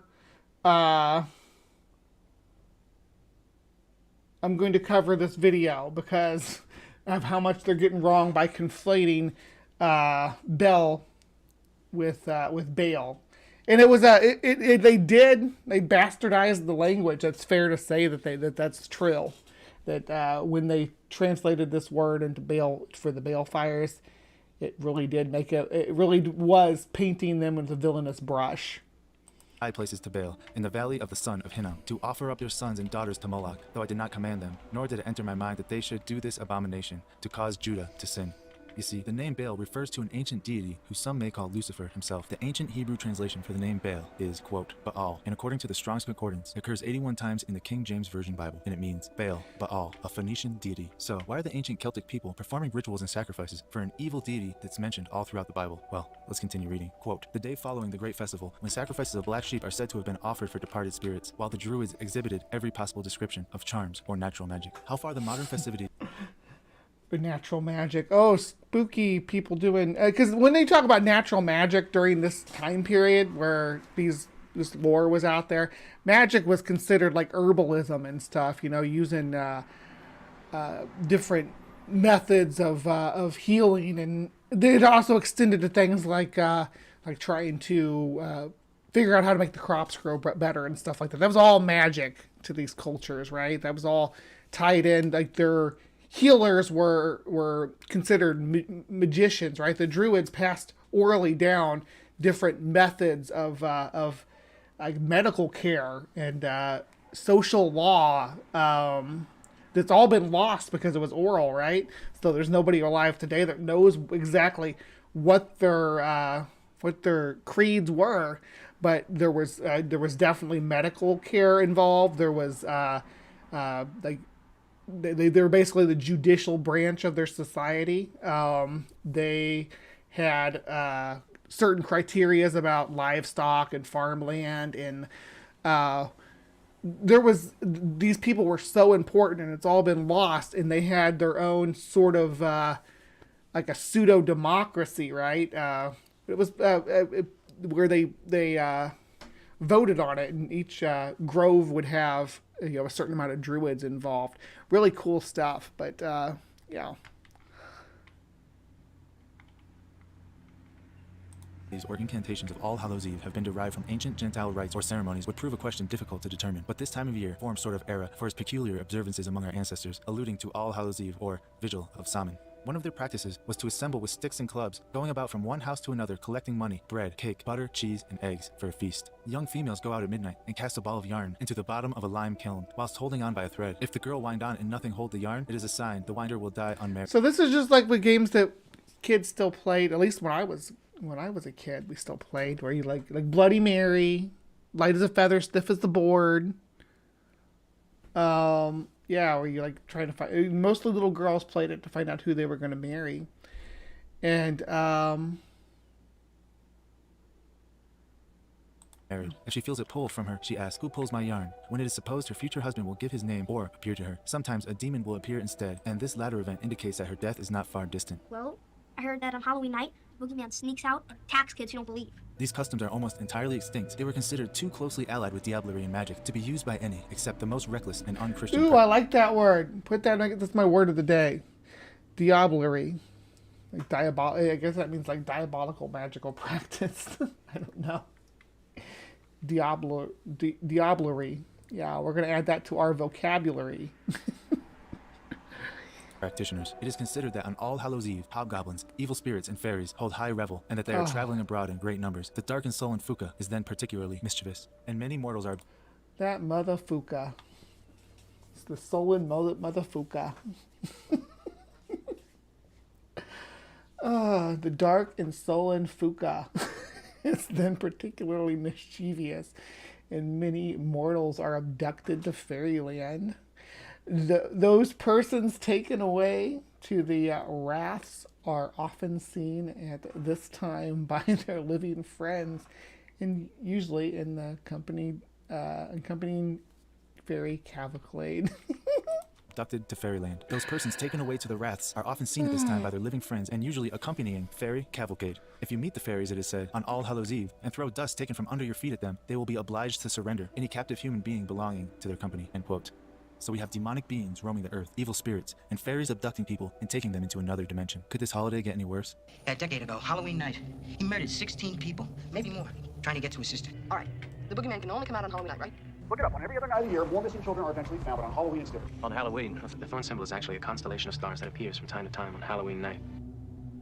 If you don't know the people... That's from Halloween 6, The Curse of Michael Myers, where they find out he's got supernatural powers, which changes the whole trajectory of the series, in my opinion, but, you know.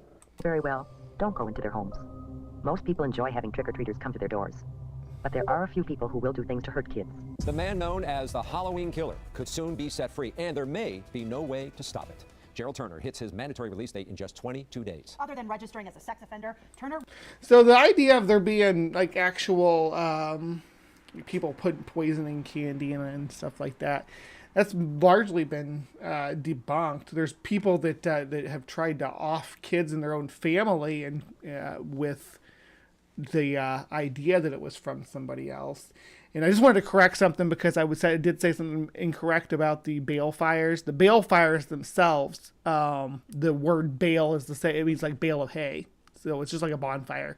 I wanted to correct that because it actually did not associate with Baal or Beltane.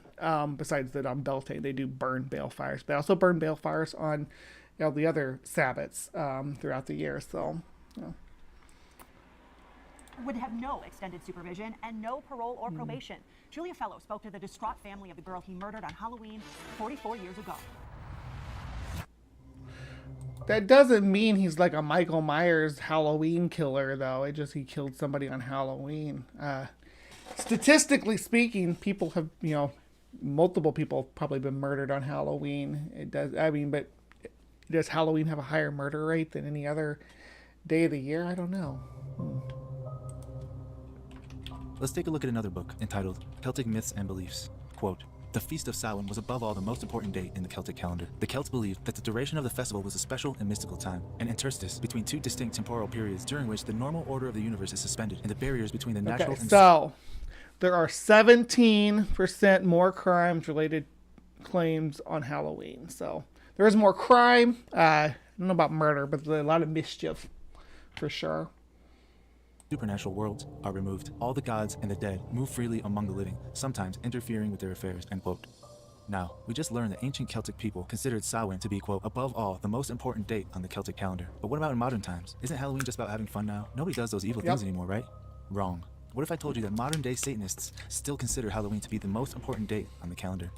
What if I told you that modern-day Satanists are, like, atheists and not... They don't believe in magic and do spells and rituals because, well, they do rituals, but they don't believe in supernatural stuff. It's not the Church of Satan anyway. Yeah. For proof of this, let's go over to an official U.S. government website, the National Criminal Justice Reference Service, or ncjrs.gov. Here we can find a document that tells us just how important Halloween is to Satanists. This document is called, quote, Satanic Cult Awareness, and it has some shocking information regarding modern-day Halloween and the season around it. Here we are on page 17, where it says plain as day, quote, October 31st, Halloween. Okay. October, it gives some different days and stuff that happens and things that are associated with them. In Christianity, May 1st, the Apostle Day. I didn't know that. It talks about Candlemas in February. And, yeah, on Halloween or Samhain, first highest satanic holiday celebration of the beginning of the Celtic year. Do Satanists, yeah, I suppose Satanists can celebrate Halloween. I don't know. First highest, is that really a thing?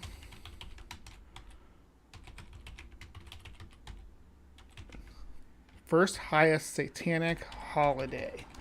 Let's see.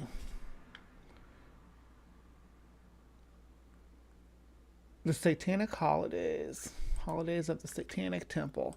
We're going to look at this real quick. Hold on. I'll bring it over. I just wanted to make sure I found the correct document. So here we go. We're on.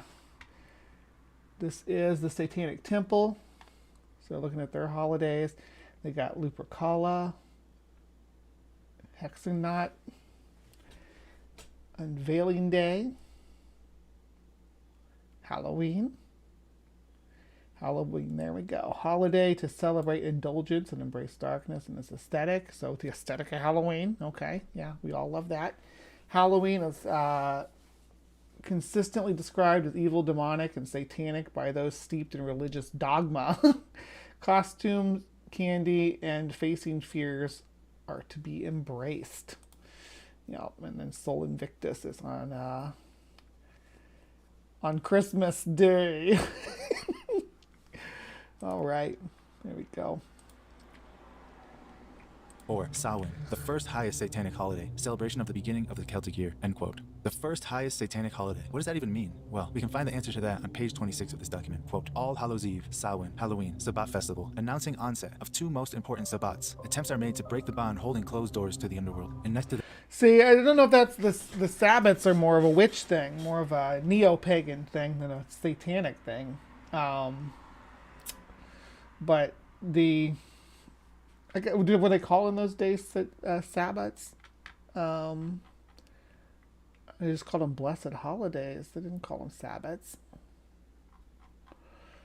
I think of Sabbats, I think of witches, neo-pagans, Wiccans, not Satan associated at all. I don't think they believe in Satan. The ones that I've hung around with did. That gives some details that are too disturbing to read out loud. Oh, I'm going to read them out loud. Blood, sexual association with demons, animal and human sacrifices, any age. If male, he should be blonde and blue-eyed. What the hell? What is this document? This is from he said this is from the NCJRS. The Office of Justice Program. What are they doing here? I'm looking up Halloween. Difficult position, feasibility, Los Angeles Department amended Halloween crime. Federal resource for missing and exploited children. Anyway, we're going to let him go on with this type print document. Now, associating with demons. So, is he claiming that, and I want to clarify, is he claiming that that sexual association with demons, that the government is acknowledging the existence of demons? If this is a government document, I don't think the government... Are there really government documents for the Department of Justice that say, yeah, humans have sex with demons? I'm shocked.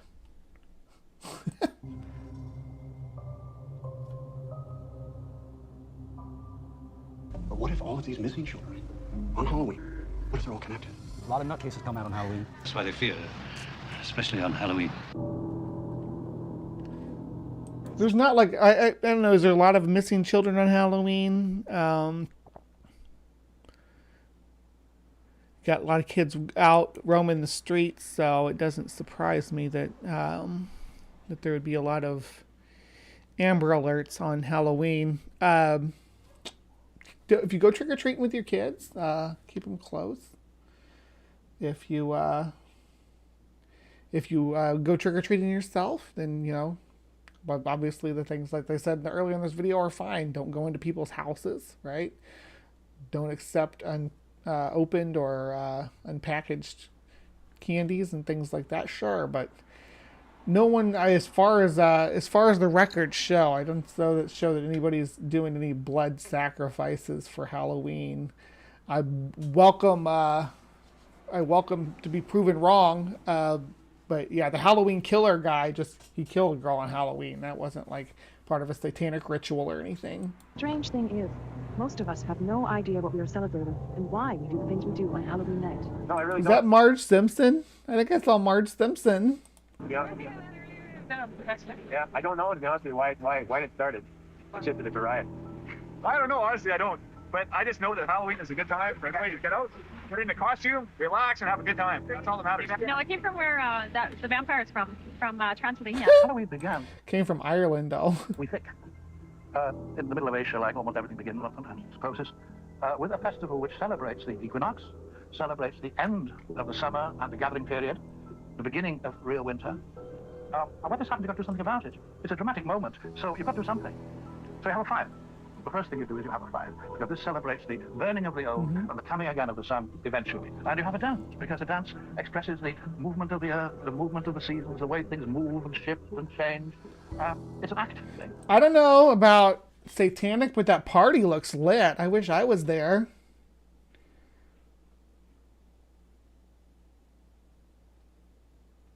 Oh, I saw a comment from Animal Science TV and then it disappeared. Maybe they redacted it or something. Let's see. Yeah, okay. Maybe they'll post it again and we'll get clarification. This really isn't the basis of what we now call Halloween. The Lord of the Dead ruled the night. His was the darkness, and all nocturnal creatures and invisible spirits sensed, dreamed, and imagined belonged to his world. On the last day of the Celtic year, he gathered the souls of those who had died during that year and led them to the other world. Yeah, so like their calendar ran from November 1st to October 31st. Sure, it did, and so this was their New Year's as well. And yeah, the Lord of the Dead would, I think his name was Anku, would come and collect the souls of the people who had died in the year before on that night and guide them to the afterlife. In those days, the phases of the moon were more obvious than the sun, and time was measured by a lunar calendar. The Celtic day began on what we now consider the eve of the previous day. So with the rising of the moon on October 31st, the great festival of Samhain began. What if there is no moon on October 31st? What if it's a new moon? Apparently some people think I give off fairy vibes. You do sometimes, Ring. And it's so hypocritical for Christians to claim other religions are worse than they are. Yeah, I mean, this is all demonization of ancient cultures and of other religions, of ancient religions and ancient cultures, which is an ongoing theme in the evangelical circuit. Fairies wear boots. You gotta believe me. I saw it with my own two eyes, dropping some Sabbath in the side chat. Seriously, cultural supremism is being just about everything. It's satanic. Evangelicals claim if you dig enough. Yeah, it's always whatever. Every other religion is Baal worship to them. Samhain was a strange time. No. The old year was dying, and the new year was yet to be born. Somehow suspended or outside time, it was a transition of great vulnerability, danger. All natural laws fell away, and the barrier between the worlds dissolved. Mortals could enter the world beyond, and other world spirits roam. Not fire dancing. That's the evilest kind of dancing. No, I love fire dancers. They're so cool. I went to Salem for Halloween. It was a blast. Yet I butt dialed. I love how we need things like flying spaghetti monsters to prove in a trolling way why it's so important to have a separation of church and state. You're dang right, sweetie. Among the living, huge bonfires are lit on the hills to ward off evil spirits, while the Lord of the Dead leads the souls of the departed to the other world. To ensure a safe journey, offerings and sacrifices are made. Sacred to the sun god, horses are sacrificed, and so are humans. People, mostly criminals, are placed in an enormous wicker cage shaped like an animal or giant. Yeah, because evangelicals are totally against the death penalty for criminals, right? Aren't the evangelicals the people that are always saying, "Hey, I'd say no to the death penalty"? That's why states like Texas have a firm stance against the death penalty because they're so Christian, whereas like super liberal states just kill all their criminals and sacrifices to Baal. They do that in California all the time, right?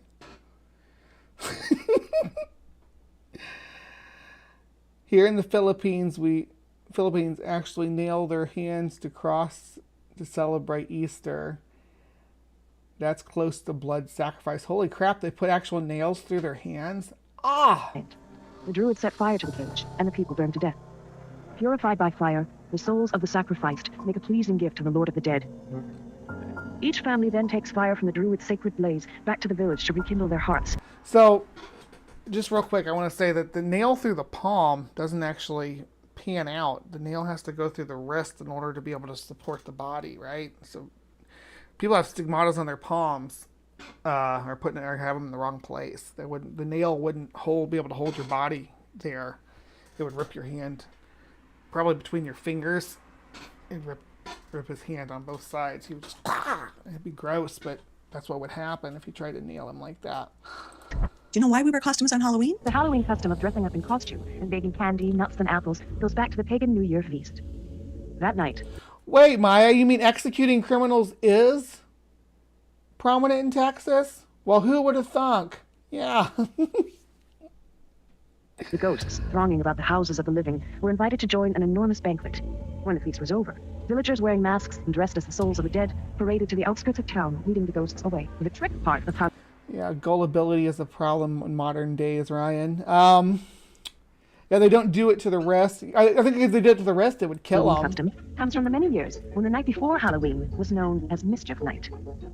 That night, ghosts and fairies roamed the... There's like super important arteries in your wrist. Roads, curdling milk, and riding people's horses to exhaustion. As time went by, any practical joke could be blamed on the little people. How do we know the actual Lord of the Dead wants human sacrifices? Maybe he wants a nice chocolates and flowers. So, I mean, that's why you leave out your stuff for the spirits, right? For the ghosts and goblins, so that they take that instead of a human sacrifice. Take some sweet treats. Mm-hmm. In Great Britain, the celebration of Halloween slowly died out, but in North America, it quickly became a popular tradition. But for the most part, it lost what little meaning had been retained in the process. Yeah. But now, during the last 2 decades of the 20th century, a re-interest in pre-Christian religions is changing the way a growing number of North Americans are celebrating Halloween. Tonight has been a magical night. We saw a scary monster changed into a beautiful, happy, and safe little princess. How about you?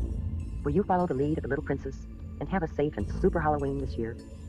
So there you have it. Proof that Halloween night is not just about costumes and candy. It's like that video that they were playing, the last 2 decades of the 20th century. That's talking about the Satanic Panic, right?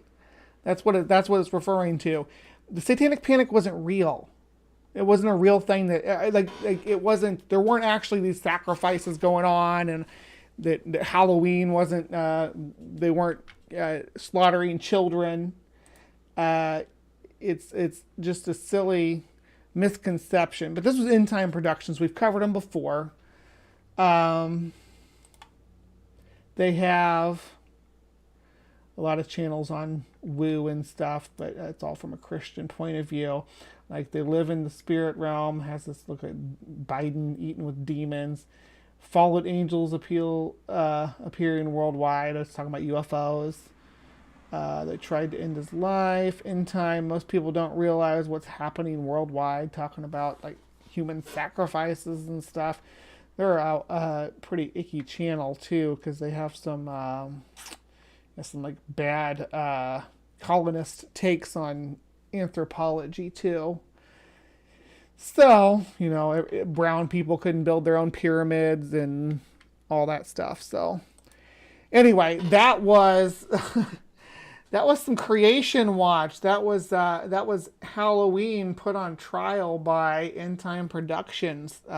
We are going to continue with Halloween theme stuff for the next 4 to 5 weeks, because these are the episodes that are going to release in the month of October. So I hope you enjoyed a little bit of spooky dressing for Creation Watch today.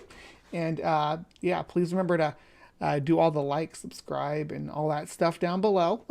Hit that thumbs up button. I do have more to come for my lives from the Hive audience, but to my Creation Watch crew, thank you so much for sticking around. Please remember to be kind, take care, and we will see you next time.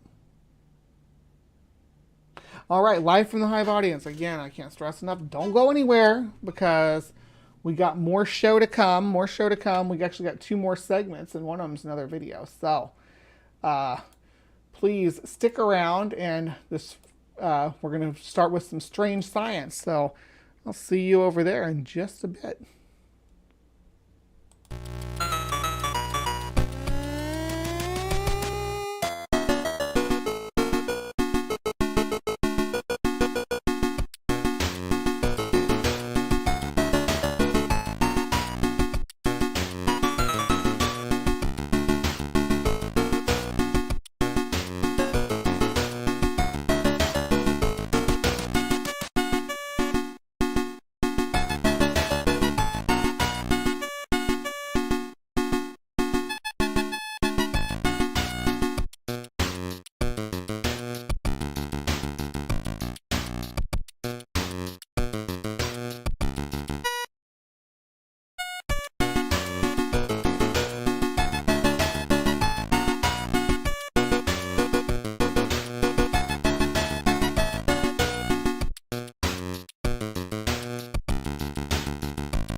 I get knocked down, but I get up again. You're never gonna keep me down. I get knocked down, but I get up again. You're never gonna keep me down. I get knocked down, but I get up again. You're never gonna keep me down. I get knocked down, but I get up again. You're never gonna keep me down. It's in the night of day.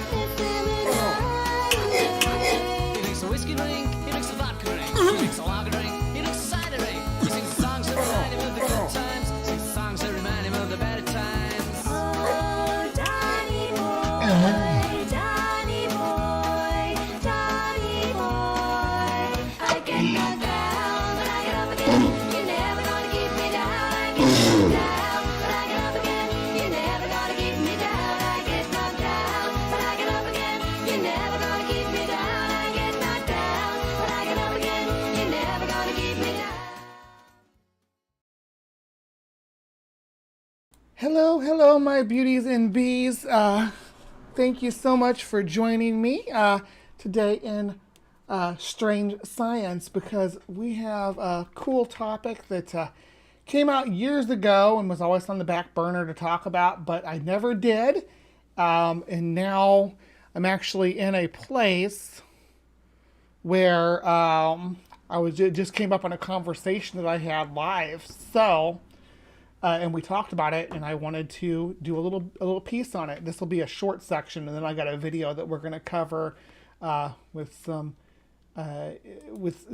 animal science. So we'll see. All right. First things first. Let's pop on in here and look at Earth may have once been purple. This is by Elia Kovner. She's a science writer. This is IFL Science. You know, it's one of my favorite sources because I like the way their articles are written. They're written fun. All right, so before the evolution of chlorophyll-based algae turned large swaths of our planet green, young Earth might have sported patches of a lovely purple hue. This theory, put forward by molecular biology professor Shiladita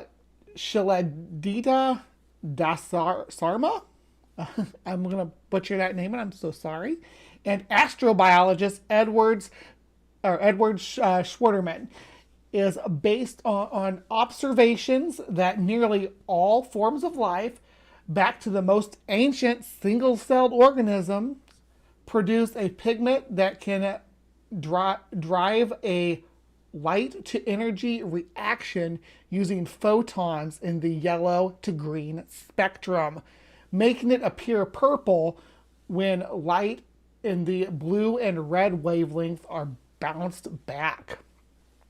Outlining the purple Earth argument in the International Journal of Astrobiology, authors explain that the chromoprotein retinol is excellent at absorbing light in the 490 to 600 nanometer range. I think that's nanometer. When bound inside a cell membrane, retinol can use the sun harvesting energy to build ATP, the cellular fuel molecule. Now, this version of the phototrophic process is not very efficient compared to photosynthesis, and it does not result in the creation of free oxygen or sugars. But retinol is a much simpler molecule than chlorophyll and is therefore easier for cells to make. Retinol-based phototrophic metabolisms are still prevalent throughout the world, especially in the ocean, and represent one of the most important bioenergetic processes on Earth, Dasarma told Astrobiology magazine. Check it out. Here's some cool images of the purpleness of these life forms. In Australia, salt ponds with a bloom of purple microorganisms, a gradient of the pigment found in the Halobacterium sp and archaea with retinol-based metabolism. That's this right here. Retinol-based metabolism is super purple, makes these waterways purple. Attempts to estimate when early life gained the ability to make the pigment using a genetic mutation analysis technique called the molecular clock have been hazy thus far, but the evidence suggests it was very soon after life emerged, some 4 billion years ago. Similarly, researchers are unsure about the precise time frame of chlorophyll's emergence, but we do know that it happened at some point after, or some point before 2.3 billion years ago, when, due to a combination of poorly understood factors, existing single-cell photosynthetic algae suddenly took over the ecosystem, causing what is called the Great Oxygenation Event. And Beamsy was telling me about this, because I always associated oxygenation event with the Carboniferous rainforest collapse. According to Dasarma and Schwaderman, one significant cause of the switchover was the evolution of increasingly efficient chlorophyll systems, which allowed organisms with them to outcompete the more primitive retinal phototrophs. Evolution of inoxygenic photosynthesizers was followed by oxygenic photosynthesizing cyanobacteria and ultimately eukaryotic algae in plants. They wrote, the development of eukaryotic algae and complex plants and their spread throughout the terrestrial environment allowed the evolution of land animals and ultimately intelligent life. Yet, prior to Earth's conquest by complex chlorophyll-based organisms, the first living things may have thrived by evolving the means to harness retinol for their metabolism, thus explaining why the genes to produce components of this pathway are present in modern-day organisms whose ancestors branched away from one another very early on. Then, exploiting an unfilled niche, a primordial chlorophyll-based metabolism cropped up, and two existed harmoniously for some time. For chlorophyll, the optimal light energy is around 350 to 500 nm and 680 to 700 nm. The exact band of the visual spectrum that retinol molecules bounce back entirely. This is exactly what got us thinking that the two pigments, retinol and chlorophyll, may have co-evolved, Deswarma said. To further investigate the purple Earth hypothesis, he and Schwitterman proposed future work focusing on natural communities of retinol-based phototrophs in diverse environments, as this may reveal unexpected roles and niches for this metabolism and inform its evolutionary origin. I think that's it on that topic. But yeah, amazing hypothesis, and I kind of like this one. Like that artist's impression of how the Earth might have looked at the time with the retinol-based phototrophs. Check that out. Here's a similar display of the retinol pigmented organisms down here.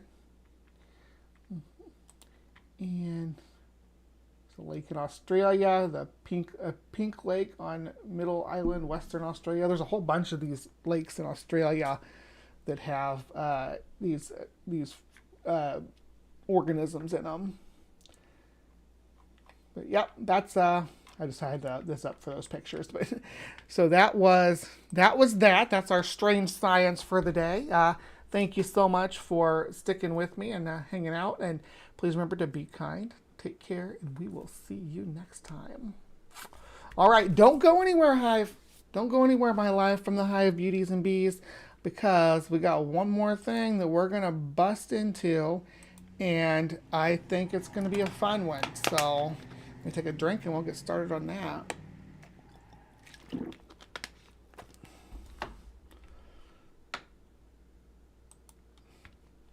All right, here we go. All right, so today we are going to be looking at a video from Fact Machine, top 10 most powerful prehistoric wildcats. I don't know how bad this one is. I haven't watched but the first portion of it, just to make sure it was something I could cover and teach science on. But yeah, we're gonna dig into it now. Why a video? It's called the top 10 most powerful prehistoric wildcats.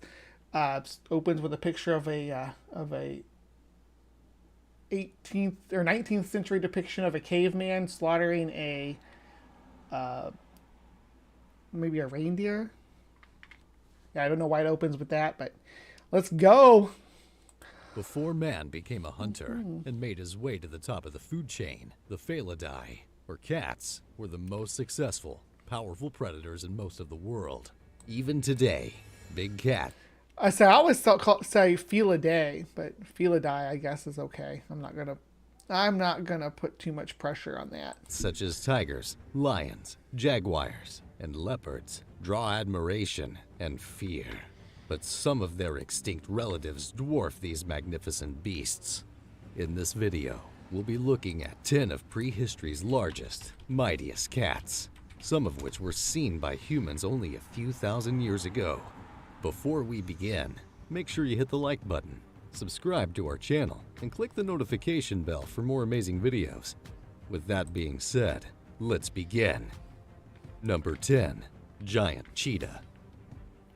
The giant cheetah belonged to the same genus as our modern-day cheetah, and probably looked very similar, but this is one animal that I still receive emails about, like any kind of paper. I got myself logged from when I was in school to a thing they'll send you papers on any topic that you want when it comes up.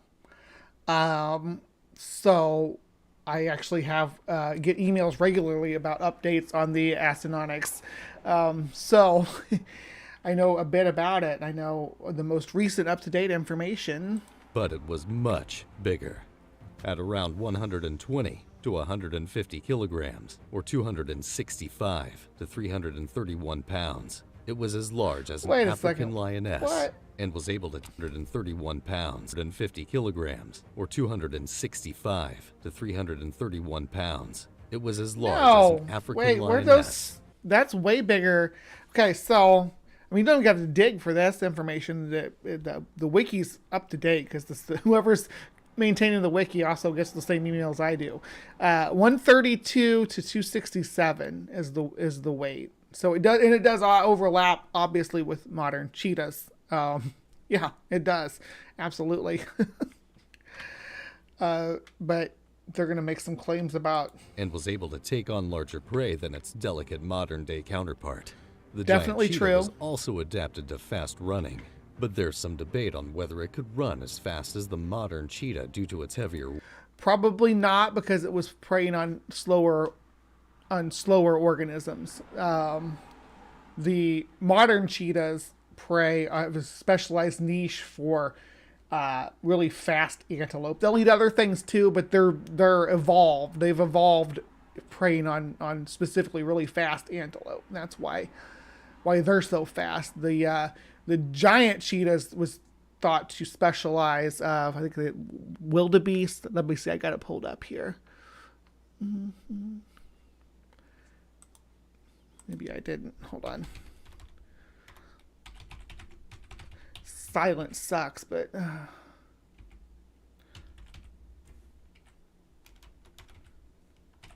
let's see the giant cheetah's diet, but that's given regular cheetah diet.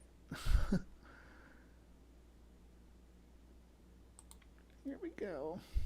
Dinopedia, not exactly the most accurate resource, but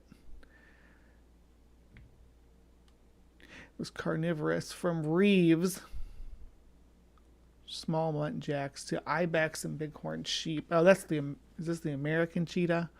Yeah, that's not even the right document. Sorry, let's just continue on.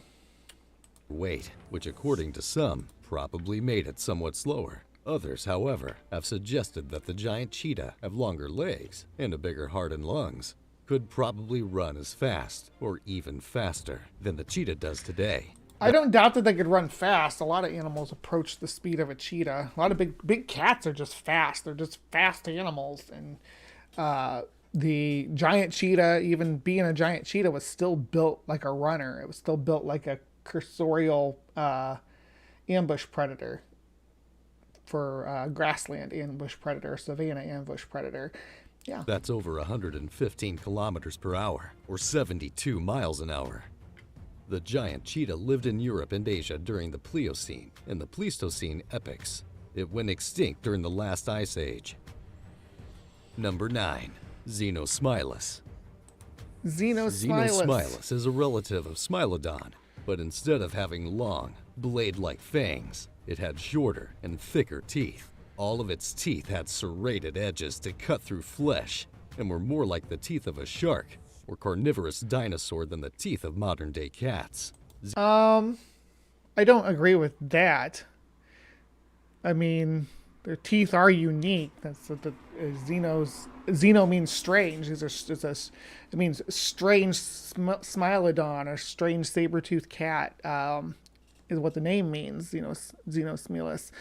It's a Macarodont, like say all the saber-tooths, and it was thought to have evolved from Homotherium, just like a Smilodon, and talking all three species of Smilodon, which is Smilodon gracsalis, Smilodon populator, and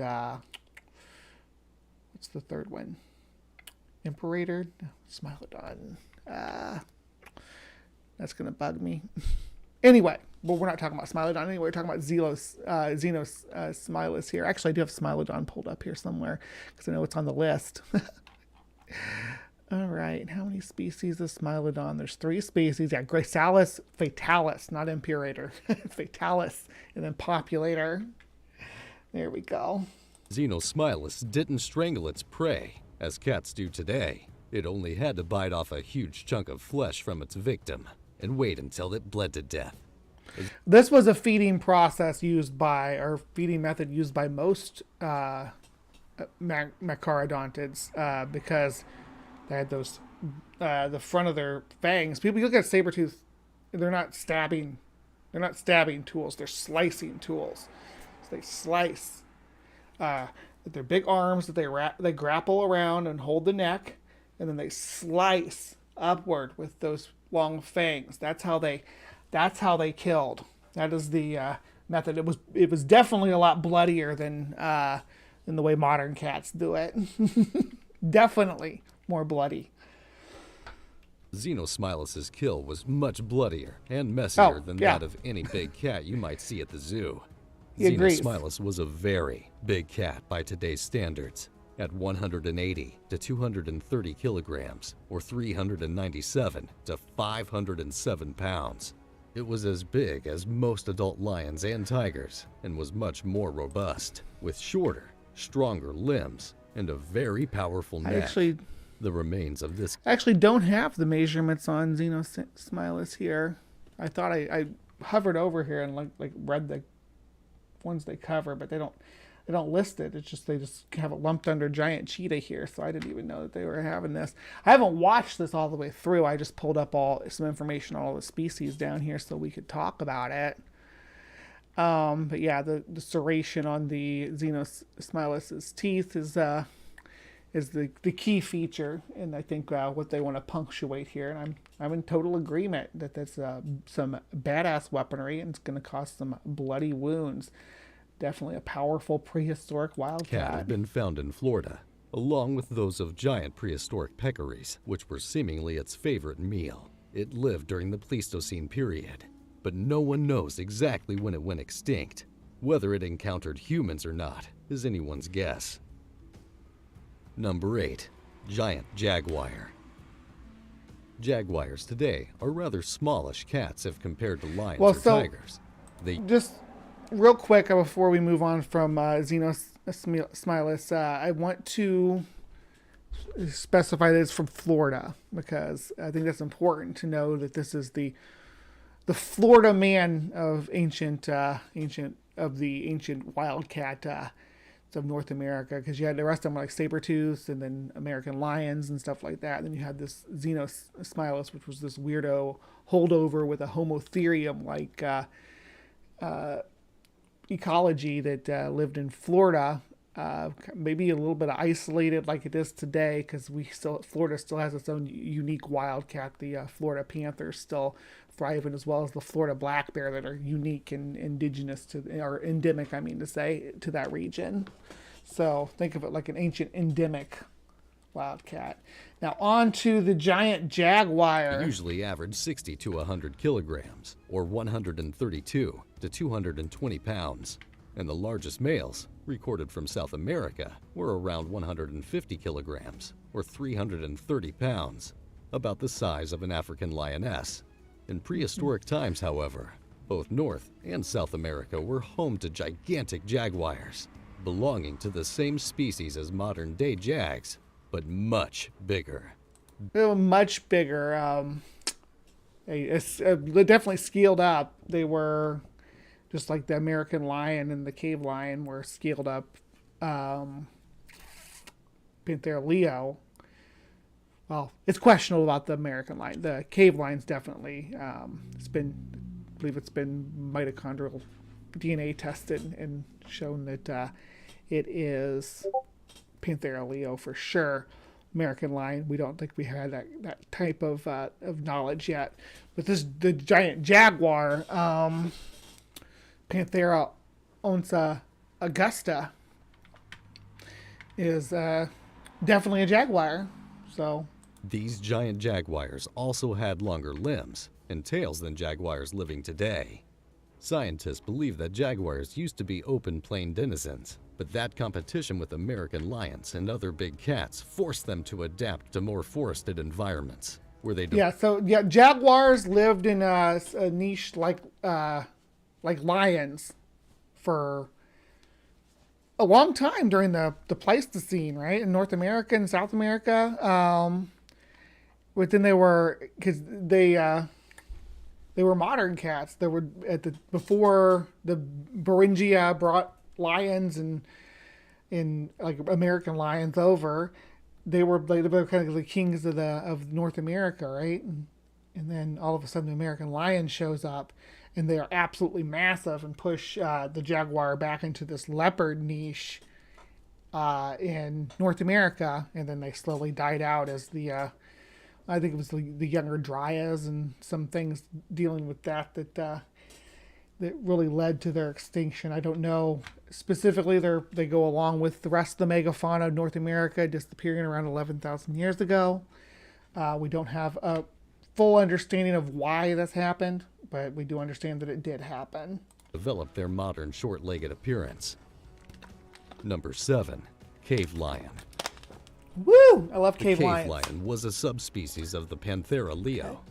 This skilled hunter was one of the largest cats of its time, much larger than our present-day Siberian tiger and hybrid tiger, with males weighing between 270 kilograms and 320 kilograms. It was one of the most dangerous and powerful predators during the last ice age in Europe, and evidence indicates that it was feared. Interestingly, it played a role. It was very revered too. I don't know. I think it was more revered than feared even by the people that lived in the area. In the Paleolithic religious beliefs, evident from artifacts like cave paintings and a few statuettes that depicted the cave lion as a majestic, regal beast. Surprisingly, this cat did not have a mane like the present-day lion, as indicated by Paleolithic cave paintings and clay busts. They also show the cave lion with faint, tiger-like stripes on its body. Number 6, Homotherium. So they didn't have much to say about cave lions, I guess. They didn't even discuss whether or not, because there's like a dispute, right? I mean, it's not a huge dispute, but there's a dispute on whether or not cave lions were real lions, like within Panthera leo, whether Panthera spelaea was a species in and of itself within Panthera, or people have even proposed it was a subspecies of Panthera tigris, which, you know, that's a lot. There's a lot to discuss there, and I can't believe they just pass it over like that. They lived all the way from like we find remains in the UK to Alaska. They were widespread.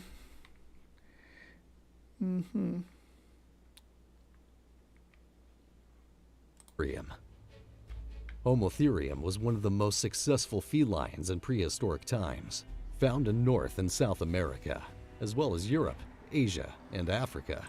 Yes, Homotherium was the all-terrain big cat. Look at that. Look at all this range that it lived in. So you got, remember this is, let's see, we're talking about Homotherium. We're going to go with I don't know what species of Homotherium should we focus on, because there's a few different species. That's all right. We'll just focus on the whole genus. But because there wasn't a lot there, I mean, there was diversity around it. So you think about Homotherium, think about comparing it to Homo erectus, like how, I mean, heck, even the spread to North America over Beringia lines up with that, but Homo erectus never made it that far. But they were widespread over a variety of habitats and had unique geographic attributes that, you know, for one member of the or for one group of the species in one region to the next. So they were diverse, to say the least.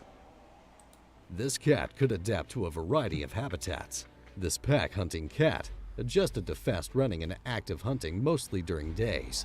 That is how he avoided competition with nocturnal predators. His long forelegs and shorter hind legs gave him a hyena-like appearance, although But we don't necessarily want to say that they had a hyena-like behavior, though, because we don't, as far as the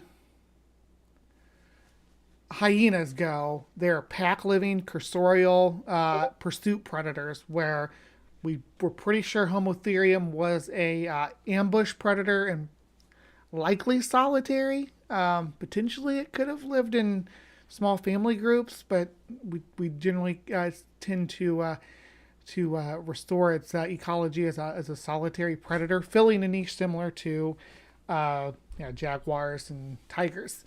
It did live up until the end of until the Younger Dryas, just like everything else. So it also disappeared with that megafauna. I think its last holdup was in the southern portions of the United States or South America too. Homotherium is not very famous. Oh, hold on. I think HiveScience, they skipped over the tree of evolutionary taxonomy to try to hit the wider audience. Your knowledge on this stuff is next level. It's wild. Most cat owners don't know any history. For its size, some fossil remains of a scimitar cat unearthed recently in the North Sea suggest that they could reach 400 kilograms or 882 pounds in weight, being larger than modern-day Siberian tigers. They could hunt mammoths, but also chase. Well, larger, chunkier, definitely shorter, a lot shorter than modern, than lions or tigers today. Would have been about 3/4 of the length, but probably Homotherium did stand a bit taller at the shoulder because it sloped back, longer forelimbs. Those longer forelimbs were for wrestling, because again they have they are macharodontids, so they grab and wrestle and slice. Those arms, or front arms, they are kind of like arms though. The longer front arms, front limbs are not from the same evolutionary pressures as hyenas. Hyenas have that for dragging. They're really good at dragging and pulling back against things that are struggling. Whereas these big cats were grapplers. These fleet-footed animals thanks to their ability to run at a high speed. Number 5. Machirodus. Machirodus was a saber-toothed cat that lived during the late Miocene in Europe, Asia, Africa, and North America.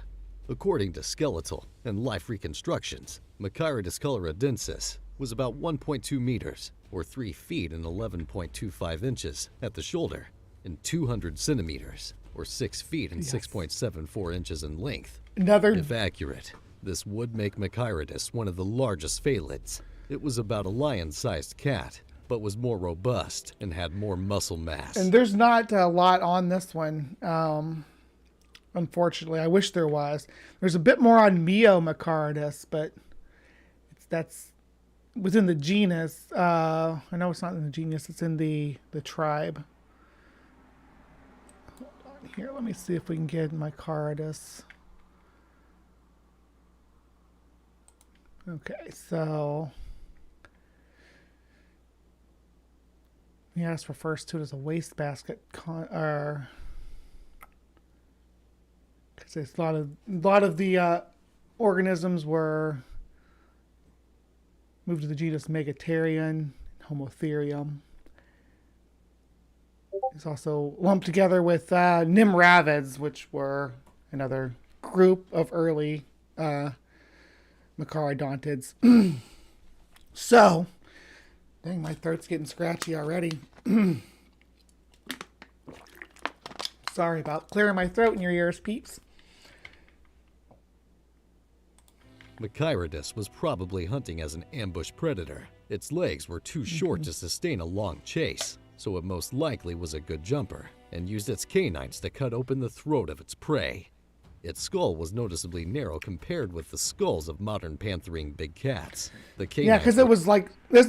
All the other ones we've looked at so far were fairly recently. This one's like super ancient. We're talking Miocene, late Miocene, which if you're not familiar with how long does the Miocene last, just a second here. It was a long time ago. It's 11.6 to 5.3 million years ago.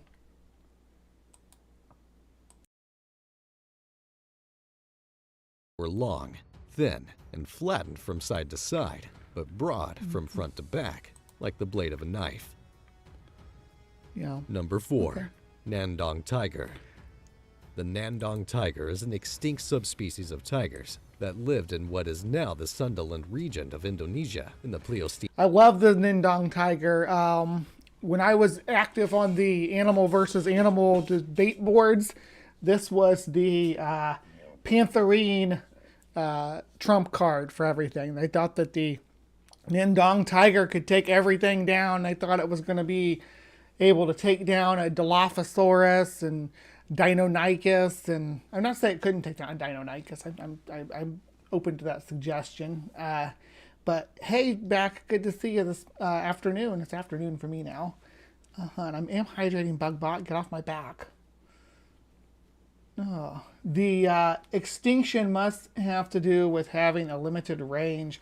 Birds and sharks can travel forever and not be isolated. Yeah, you're going to get yourself painted into a corner that way when you specialize into a niche. But yeah, these tigers are proposed to have been massive, with males weighing 400 kilograms or almost 900 pounds. Huge cats. Among the biggest, if everything plays out. They had to be huge though. They were hunting like stegodons and stuff, which if you don't know what a stegodon is, it's like just slightly smaller than modern elephants, but with super powerful tusk, just like modern elephants. I mean, these were elephant hunting tigers is the best way to look at them. And that's what we find in their ecology. Tapirs and rhinos too. They were mega herbivore predators. Epic.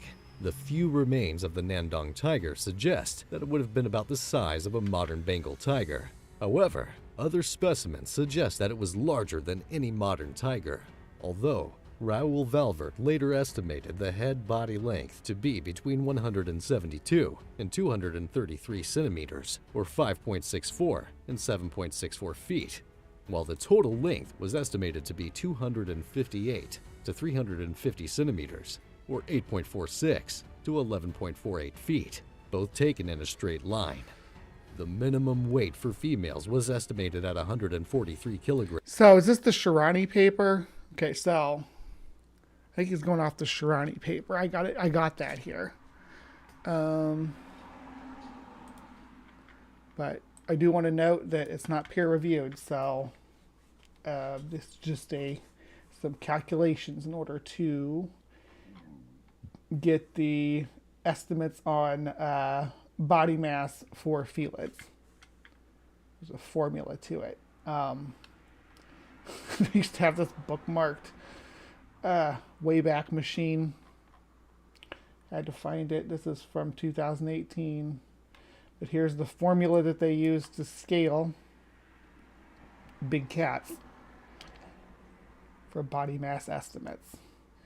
It's complex, but requires a lot of measurements, and there is going to be filling in the blanks. So just keep that in mind. All right, back to the Nidong tiger. Grams, or 315 pounds, with males weighing up to 368 or 811 pounds, with an exceptional specimen weighing up to 400 kilograms or 880 pounds. That was the large male. Number 3. Which is bigger than your Siberian tiger. American lion. This big cat. Dr. Mordecai says, American lion, stay away from me. Probable ancestor of our present-day lion, once roamed the continent of North America.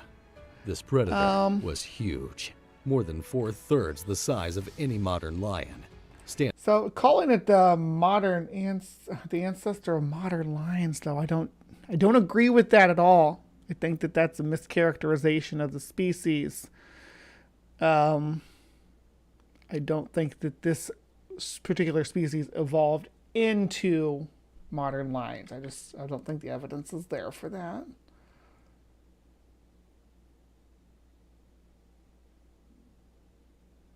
Standing 4 feet high, this predator had a huge head and long legs. Surprisingly, this big cat weighed less than expected for something its size, between 256 kilograms and 351 kilograms. I don't know if you would say that's still the biggest. American lions, is if they are lions, if they do fall into, it's up in the air, but if they do fall into Panthera leo, then that would switch the name to Panthera leo atrox, and they would be the largest species of lion, right? Right now, they're identified as far as I can tell, the most recent research indicates that they are their own species, Panthera atrox.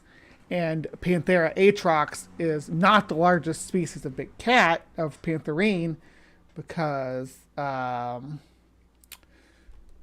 the Nidong tiger is estimated to have been larger, especially that large male that they just mentioned.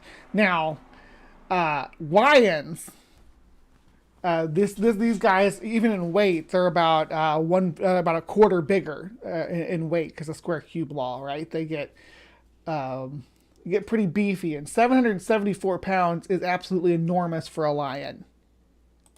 This predator lived at high altitudes, probably using caves as a shelter against the cold weather. American lions likely preyed on deer, horses, North American camels, North American tapirs, bison. Woo! Tapirs! Tapirs are just like all other perseidactyls. I think everybody likes to talk about the tapir being well endowed, but that's a perseidactyl trait. So rhinos and horses are the same, all related, all with giant Johnsons. Yeah, tapirs are cute. I'm gonna go back and look at the tapir again. There's the camel. Camels, North America. Oh, look at that. I want to pet him. Look at the snoot. Look at that snoot. Now, the fun thing about camels is when it comes to artidactyls, they're the most divergent. They're the ones that split off first from the rest of them. Just a fun fact about camels. And tapirs, bison, mammoths, and other large herbivorous animals. Human predation may have contributed to its extinction, indicated by the huge number of lion bones Do you think we predated them, though? I don't know. found in American Indian settlements in the Paleolithic Age. This prehistoric lion was truly the king of beasts in its age. Number 2, Smilodon. Smilodon! Woo! Who voted for Smilodon to be the number 1? No, it's number. It's not. Yeah, it's not. It's number 2. The Smilodon should have been number 1. It should have been. Because when you think prehistoric cats, you think powerful prehistoric cats, think Smilodon populator. You know, forget when it comes to pantherines, yeah, Nandong tiger is pretty cool. American lions are awesome. Cave lions are their European cousins. Awesome, all awesome cats, right? But when you want a quintessential, when you want a powerful beast, you want a Smilodon. I don't know. I haven't watched this all the way through. I just know what species are on the list, and I know what they picked as number 1, and we're gonna flip our lids about it together. Okay, so let's do this. Smilodon is one of the most famous prehistoric predators, and also one of the most formidable. At least 3 species were living in both North and South America. The smallest species, Smilodon gracilis, was about the size of a modern-day jaguar, while Smilodon fatalis was as big as a lion. However, the South American species Smilodon populador dwarfed both of them, weighing 300 kilograms or 661 pounds on average, and reaching up to 500 kilograms or 1,102 pounds when fully grown. Smilodon was not... Populator was, over 1,000 pounds in large individuals. This was a huge cat. Again, not as long as pantherines, so like the Nandong tiger, American lion, probably modern tigers and modern lions have a longer average length than these guys, because look at that little, you can see it there, the little bobbed tail. But these things were not built like the cats of today. They were like gym bros. They were absolutely beefcakes, short and stocky, and ambush predators. And they too had that macrodontid structure of their teeth, where they were slicing animals open and letting them bleed out. This was a brutal way to die, to be killed by a Smilodon, because they would bleed you out. They didn't stab with them, they sliced with them. Keep that in mind. Not as agile as most modern-day big cats, but it was immensely powerful, with thicker, stronger limbs and neck than modern-day cats, and particularly long claws to hold on to prey. Its fangs could reach 30 centimeters, or 12 inches in length, and were perfect for causing mortal injury to mammoths, ground sloths, and possibly any large animal unlucky enough to be ambushed by... They never talk about their forelimbs enough in these videos. They never bring up how powerful these shoulders are. They always talk about the canines, right? That's just part of the show. Those canines only work in tandem with these shoulders. You could not slap these type of canines onto a modern lion or a modern tiger and have a successful predator. It has to be able to grapple and restrain and climb its prey with these large forearms. Just like Beefcake. I know I've got skinny little arms, but you know what I'm saying. By the super predator. Number 1, Simba kubwa, Kudakafrika. While the Smilodon and others on this list may be more well known, a new species finally identified in 2019 now reigns as the largest of the prehistoric cats. Originally, I'm already triggered. I'm triggered. Based on the size of the jaw and teeth, the fossil remains were believed to have been a species of great ape, significantly larger than a tiger, lion, or polar bear, with a skull comparable with a rhinoceros. This ancient predator cat, known as Simba kubwa Kudakafrika, was... Simba kubwa was not a cat. Hate to be the bearer of bad news, but it was a hyenadontid, which are not around anymore. They are not cats at all. They aren't even in carnivora. They're in, what is it? How do they call it? Say ferae. I know carnivores are in Farae too. Let me see. Where do they split? Where's the divergence point, kids? Pan-carnivora. So they share pan-carnivora, but they're not in carnivora. They're in, hyenodonta. So they're not cats at all. Wasn't discovered in the field, but in a long-neglected museum drawer. When was this made? Two paleontologists 1 year from ago. Ohio University found the new species of the large mammal at the National Museums of Kenya. Simba kubwa kudakafrika, which means big lion from Africa in Swahili, belongs to a long-extinct group of some of the largest meat-eating land mammals, known as hyenillarine hyenodonts, which roamed Earth about 22 million years ago. Despite the name, this animal is not a lion or related to the cats. Instead, it's a member of a group of mammals who had long teeth, closely resembling a hyena, even though they... Why did you call it a cat then? And why did you put it on the list of prehistoric wildcats? If you're going to add any other thing, what about where's the Thylosmilus, the marsupial cat from South America? Where is Tycleo from Australia, the marsupial lion? Where are these guys at? If you're going to call Simba kubwa a prehistoric wildcat, these other organisms are more cat-like in their niche than Simba kubwa was. They are also unrelated. Based on its massive teeth, scientists estimate that the big cat weighed about 1,308 kilograms, or not a cat. 1,888 pounds. Thylacleo. Yep. Why did Thylacleo not make the list?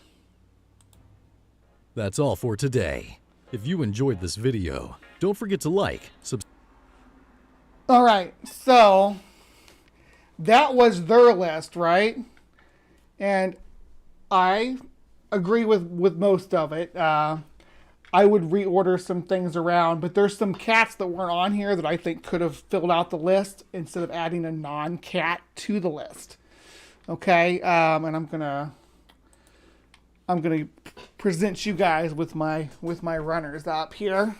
So I would have added, let's see,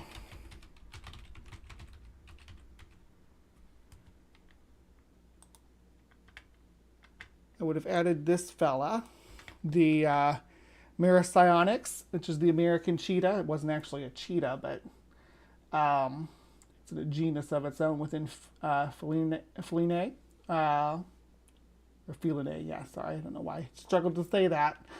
So used to writing these things and not saying them, but lived again up till, this didn't live quite up to the Younger Dryas, but it lived for quite a while, from 2.5 million years ago to 16,000 years ago, right? This guy would be on my list. And Asionyx, that's cheetahs, not been found in North America.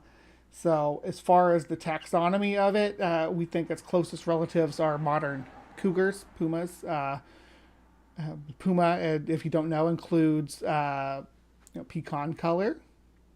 The extinct prehistoric cat, Puma pumoides, and then our modern Jaguarundi, which is very small compared to a puma, but has a lot of anatomical characteristics in sync with it, and also shares a genetic connection that we know that these are they're each other's closest relatives. So we think that Maracyonyx was a member of this group that went on to fill a niche similar to cheetahs in Africa, except for on the plains in North America, and that the speculation has been that the reason that pronghorns, which are the second fastest animal on Earth that runs on Earth anyway, cursorial animal, is so fast is because it was trying to get away from Maracyonyx. So that would be my replacement for the what did he have, the hyenodont that they put on the list. Just my opinion. That's what I would have replaced replace this creature with. Now, this, again, I said I was on, this is another one that I get emails about regularly, but it was not huge, but did, get up to about 200 pounds. So fairly a large predator. And I imagine it would probably have been more of a grappler than modern cheetahs are. But probably not as good of a grappler as pumas. Somewhere its anatomy, because its anatomy really is somewhere between modern cheetahs and modern cougars. So, then if you look at the diet, its diet goes right along with what modern cougars eat. You got mountain goats, horses, pronghorns. So, yeah. Fossils from Arizona show that America's cheetah were territorial animals with evidence of pathologies being found in some of the bones. So we have a neat fossil record of these big cats, and I don't think they get enough love, and they never seem to show up on any of these lists. So here is my pick to actually fill out this whole list with actual cats. If you have a cat that you would like to add to the list, or something that you say should be on the list instead of what they had on here, tell me down below.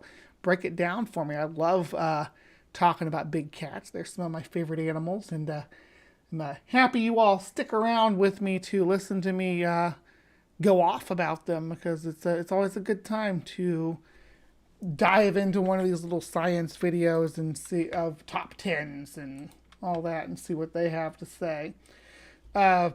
If you like this kind of content, let me know with a thumbs up, and I'll keep making it where we dive into more details on these organisms. We can, look at other animals. We did a top 10 list about prehistoric bugs, and there was a lot to debunk on that one. That list was not well done. This one was a lot better. The information provided in it was good. Actually gave me the eye twitch though when it got to that end and it had Simba Kubwa on there, because it's not a freaking cat. Just because they named it lion doesn't mean it belongs on this list. Anyway, appreciate everybody for sticking around. Please remember to be kind, take care, and we will see you next time.